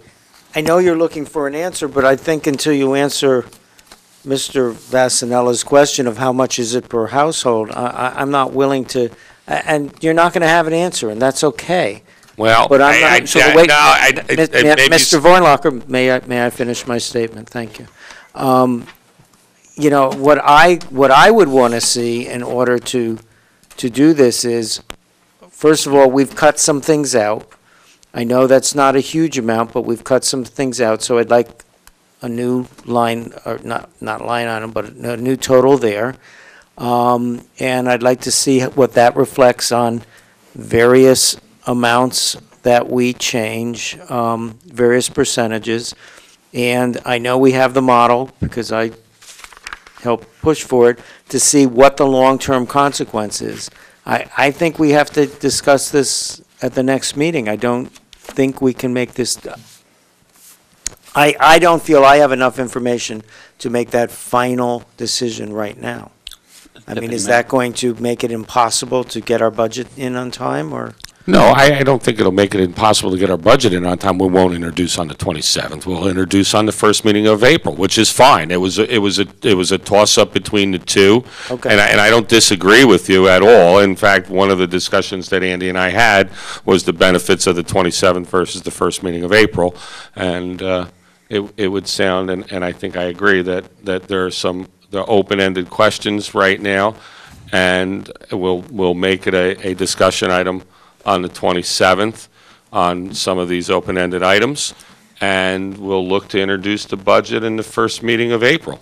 Councilman Regan. So, not to disagree with Councilman Kramer, but to offer a slightly different view, I think there is some guidance some discussion we can have that can give a little guidance to the township manager, is that we know one of two things. If we're not happy with the tax rate and we want to lower it, that money is most likely, the majority of it's going to come from the general fund, because I'm not using the other word, right? So we can have a discussion about to give them an idea of if we wanted to increase the amount coming from the fund, how much we think, we would be willing to do, whether that's 300,000 versus $1 million, and I'm just throwing numbers out. I think we can have the discussion now to kind of get a range of, I would be willing to go another 300,000 to 400,000 on the general fund. Somebody else may say, nope, I'm only good for 50. I don't. We're not going to take any more from general fund. If we have to load taxes, we're going to look at taking deeper cuts. So I think we should be giving them guidance like, if we're not happy with the tax rate and we don't want to take money from general fund, then we're going to revisit and we're going to make some substantial cuts now to get where we want to go. So if I may make a comment, if I understand correctly, $300,000 am I correct in what I heard was 300,000 less spending or more revenue would result in a 1% reduction in the tax rate? 1% reduction in the increase. In the increase. Right. So what I would like to see all of the things that we've cut out of the budget, add those up, see what that comes to, and then if we have to take the rest of that to get to that 300,000 from the general fund, I'd be willing to do that. That would work for me. Does that not work? Is that not right thinking? I don't understand what that was. And while I certainly understand the direction, and I will certainly do that, while it may seem like we've cut a tremendous amount from the budget tonight, we really haven't. Right. The overwhelming majority of what we cut tonight were capital budget requests that really don't amount to very much as far as our budget is concerned. If we were to bond, it's going to be a slight adjustment in our cash down pay of 5%. We certainly did cut some things, but the numbers are not going to add up to any great significant number that would have a major impact on that 5% increase or that amount to be planned to be used from fund balance. So while I certainly accept that it's a necessary thing to do, and I think that moving the introduction from the 27th to the first meeting of April is probably a necessary thing now, I don't know that I would expect to see any greatly reduced number either in rate or fund balance usage at this point based on what we've determined to be removed. Remember that we've also discussed in certain circumstances increases. There were some things that were discussed as far as things like for Uniform Construction Code, the insertion of an amount of money for digitizing records. So there's a plus and a minus along the way here. We can clean up all of these sheets and get a different number, but I wouldn't anticipate it being greatly different than what it is now. If we need it to be, different, we need to either adjust the fund balance usage or find ways to reduce the amount necessary to be raised by taxes. Yes. To me, we've done what we have done to the budget. Maybe there'll be changes at the last minute, but essentially let me back up.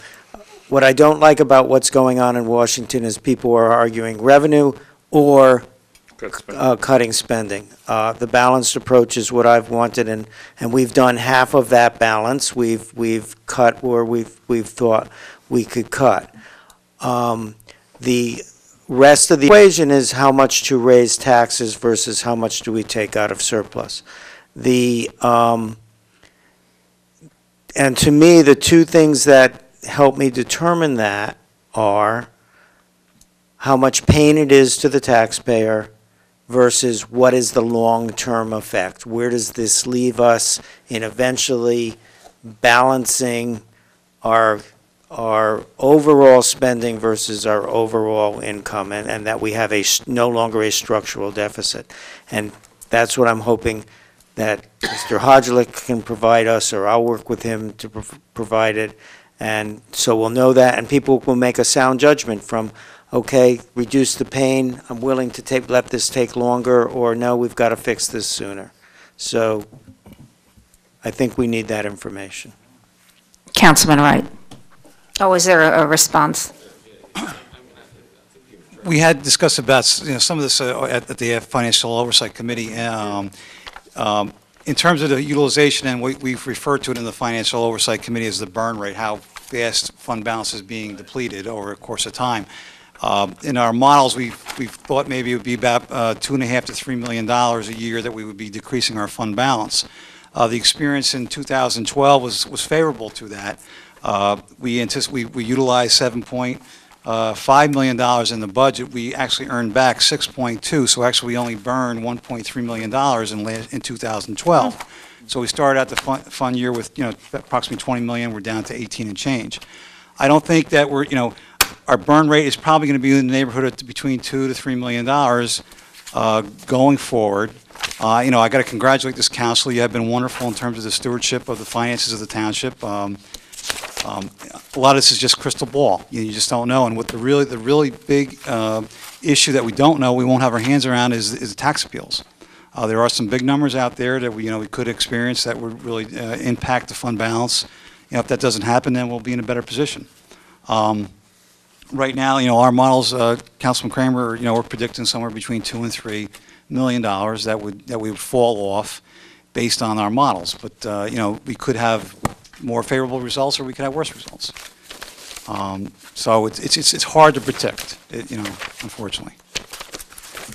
I mean, right now you're in a fairly, compared to other towns and communities surrounding this area, you're in good financial position compared to others.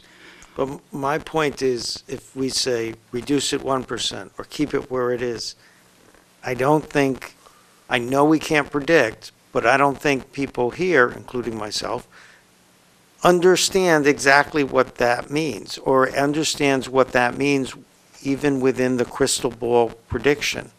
I have a little bit of an understanding because I've seen that model, but to just say, take another X out of fund balance, you need to know the consequence of that. So I would like to work with you on a presentation to do that. Madam? I'm sorry, Councilman Wright had the floor next, and then you. In the Financial Oversight Committee, I'm glad you brought that up, what you just talked about, because that was the question I was going to ask you. So I'm done. Okay.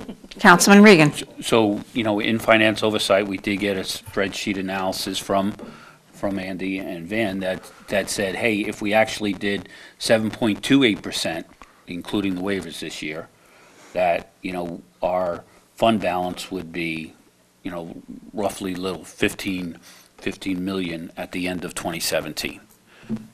Right? So given the fact that 5 is less than 7.28, even if we did the 5, we're going to be better than 15.5 in. No, you'd be less, because you tax, I'm sorry, yes, you tax more, yes. Right, with So I that said it the model, other way. So Councilman- you'd be a little less. Well, we end up at about just under 12 million with the scenario using 5% this year, and then going Okay, forward, it's so- about just 12 million. So that's a ballpark figure, I understand that. So 12 million. Again, I think what each council person should, trying to be given a guidance is like how much more they think that they're willing to go on the fund. I mean, the difference is that at the 5, we're going to be down to about 12.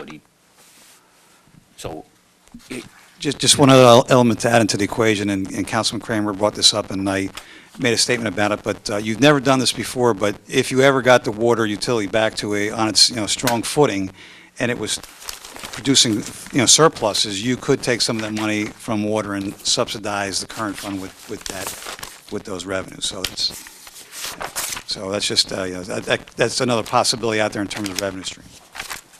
Right, so we could significantly fix this by fixing those leaks if we decided to do that. We have to see where it ended up. Right. And how quickly it comes to us. How quickly it regenerates. Yes, Yeah, exactly. it would take several years, Right. really, to Yes. get, and that's assuming that we do find enough leaks to improve the Yeah. water That's right. budget Yeah. that much. I'm confident we'll take care of a large percentage of them, and I see the long term as being very favorable. We've just got to take care of the next few years so that money. And I also think that as it relates to the water utility, rather than, put ourselves in a position where we're in now, as our rates from our suppliers increase, we need to look at more reasonable rate increases on a more regular basis as opposed to waiting a long time to make a large rate increase. Right. Good point. Just one point. Councilman Prasad, please. Our fund balance increase also comes from new construction, and we lead the state in new construction permits. We've got a whole bunch of new housing developments coming up that'll add to the fund balance also. So that is something that you can kind of project. And based on that, you will be able to see where your fund balance will stand. And in anticipation of that, we could have a recommendation from you as to how much we should use from the fund balance versus increasing taxes. Can I ask you a question? Otherwise, we'll send Is there- Councilman Kramer to China to sell some bonds over there. Can I ask you a As- question? I'm Yeah, sorry. no, did you have a response to what he was saying, or is that chuckle enough? Well, no, I mean, we do already have added taxes built into the model, Councilman. Okay. Yes, we do, yeah. Okay, Councilman Wright. Can I ask you a question? I'm sorry. They can anticipate, but again. Piggyback on what Councilman Prasad said, but going in the other direction. Isn't it the more people you have in town, cost you more money as far as what you spend? So if we add 20,000 residents, whatever, 5,000 residents. That's why the cap law allows you to add that to your tax levy cap. That you get the increase of the add as times the tax rate, and you add that to your levy cap because they recognize that you could have additional expenditures, with the additional construction. Councilman Chase, did you have a comment?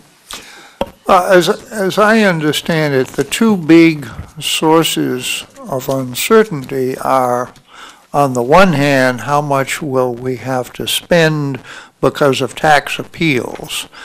And on the other hand, how much unanticipated revenue we take in from the new construction, that being that between when they get the CO and start paying taxes in the end of the year, we get it all. And so that you can look at what we got last year, and I think we can anticipate that we'll get more this year as Summerfield's builds out, as Avalon Bay builds out. Avalon Bay, I don't know that they have any of their COs yet, but Summerfield's is going like gangbusters. So, but it is not firm ground on which to build, but we have some idea. But the tax appeals, of course, we have little idea. I have the impression that we've been losing a lot yet less in tax appeals in the past year since we hired the firm in Bernardsville. And so I hope that we'll be on the low end on that, but. So is there any response, or is that just good reasoning? Okay, all right, thank you. Those might be arguments for taking a little more from surplus. Okay. Are we comment it out? Any other I just, comments? a technical question, because then we'll all go back, I guess, and figure out. I know that, I understand that you can't put the liquor license in and reduce. This is where I'm getting out, and obviously trying to move towards lowering this tax increase. We didn't sell one last year, whatever, a little slow out of the gate. We don't have to, we legally can't add it to the revenue because it won't happen until that past that certain point. But we can consciously say if we felt we were going to, let me just, if we felt somebody was comfortable taking 400,000 more from surplus, if we know there's a line item Right. that's going in to replace 200 plus, we can say, we could, well, okay, but we can, let's assume it will, we could raise it 600 if someone was going to raise it 400 anyway, and then replace it, that goes into the surplus anyway. Okay, you get what I'm saying? I do. I think that what you're referring to is anticipated, unanticipated revenue. That's basically what you're saying. I'm glad you put the tongue twister out. I couldn't. But that's, yeah. So I just, council people could keep in mind, and I don't know if there's any other item that anyone else has or you can offer between now and the 27th, but whatever their threshold of adding nothing more to the to taking from the surplus, or 400,000, those items you can kind of put on top of that, if you so choose as a council making their deduction of what the, okay. Thank you. Very good discussion. A lot of good thoughts, both sides, so thank you all very much. I think we have concluded at this point, unless you Motion have to adjourn. another agenda item I'm not I aware have of. no more for you, Deputy Mayor. Thank goodness. Okay, so if you are complete, thank you very much to everybody who is here, and I believe the next item on the agenda is adjournment. Motion to adjourn. Okay, all in favor? Aye. Opposed? Motion is carried. The meeting is adjourned.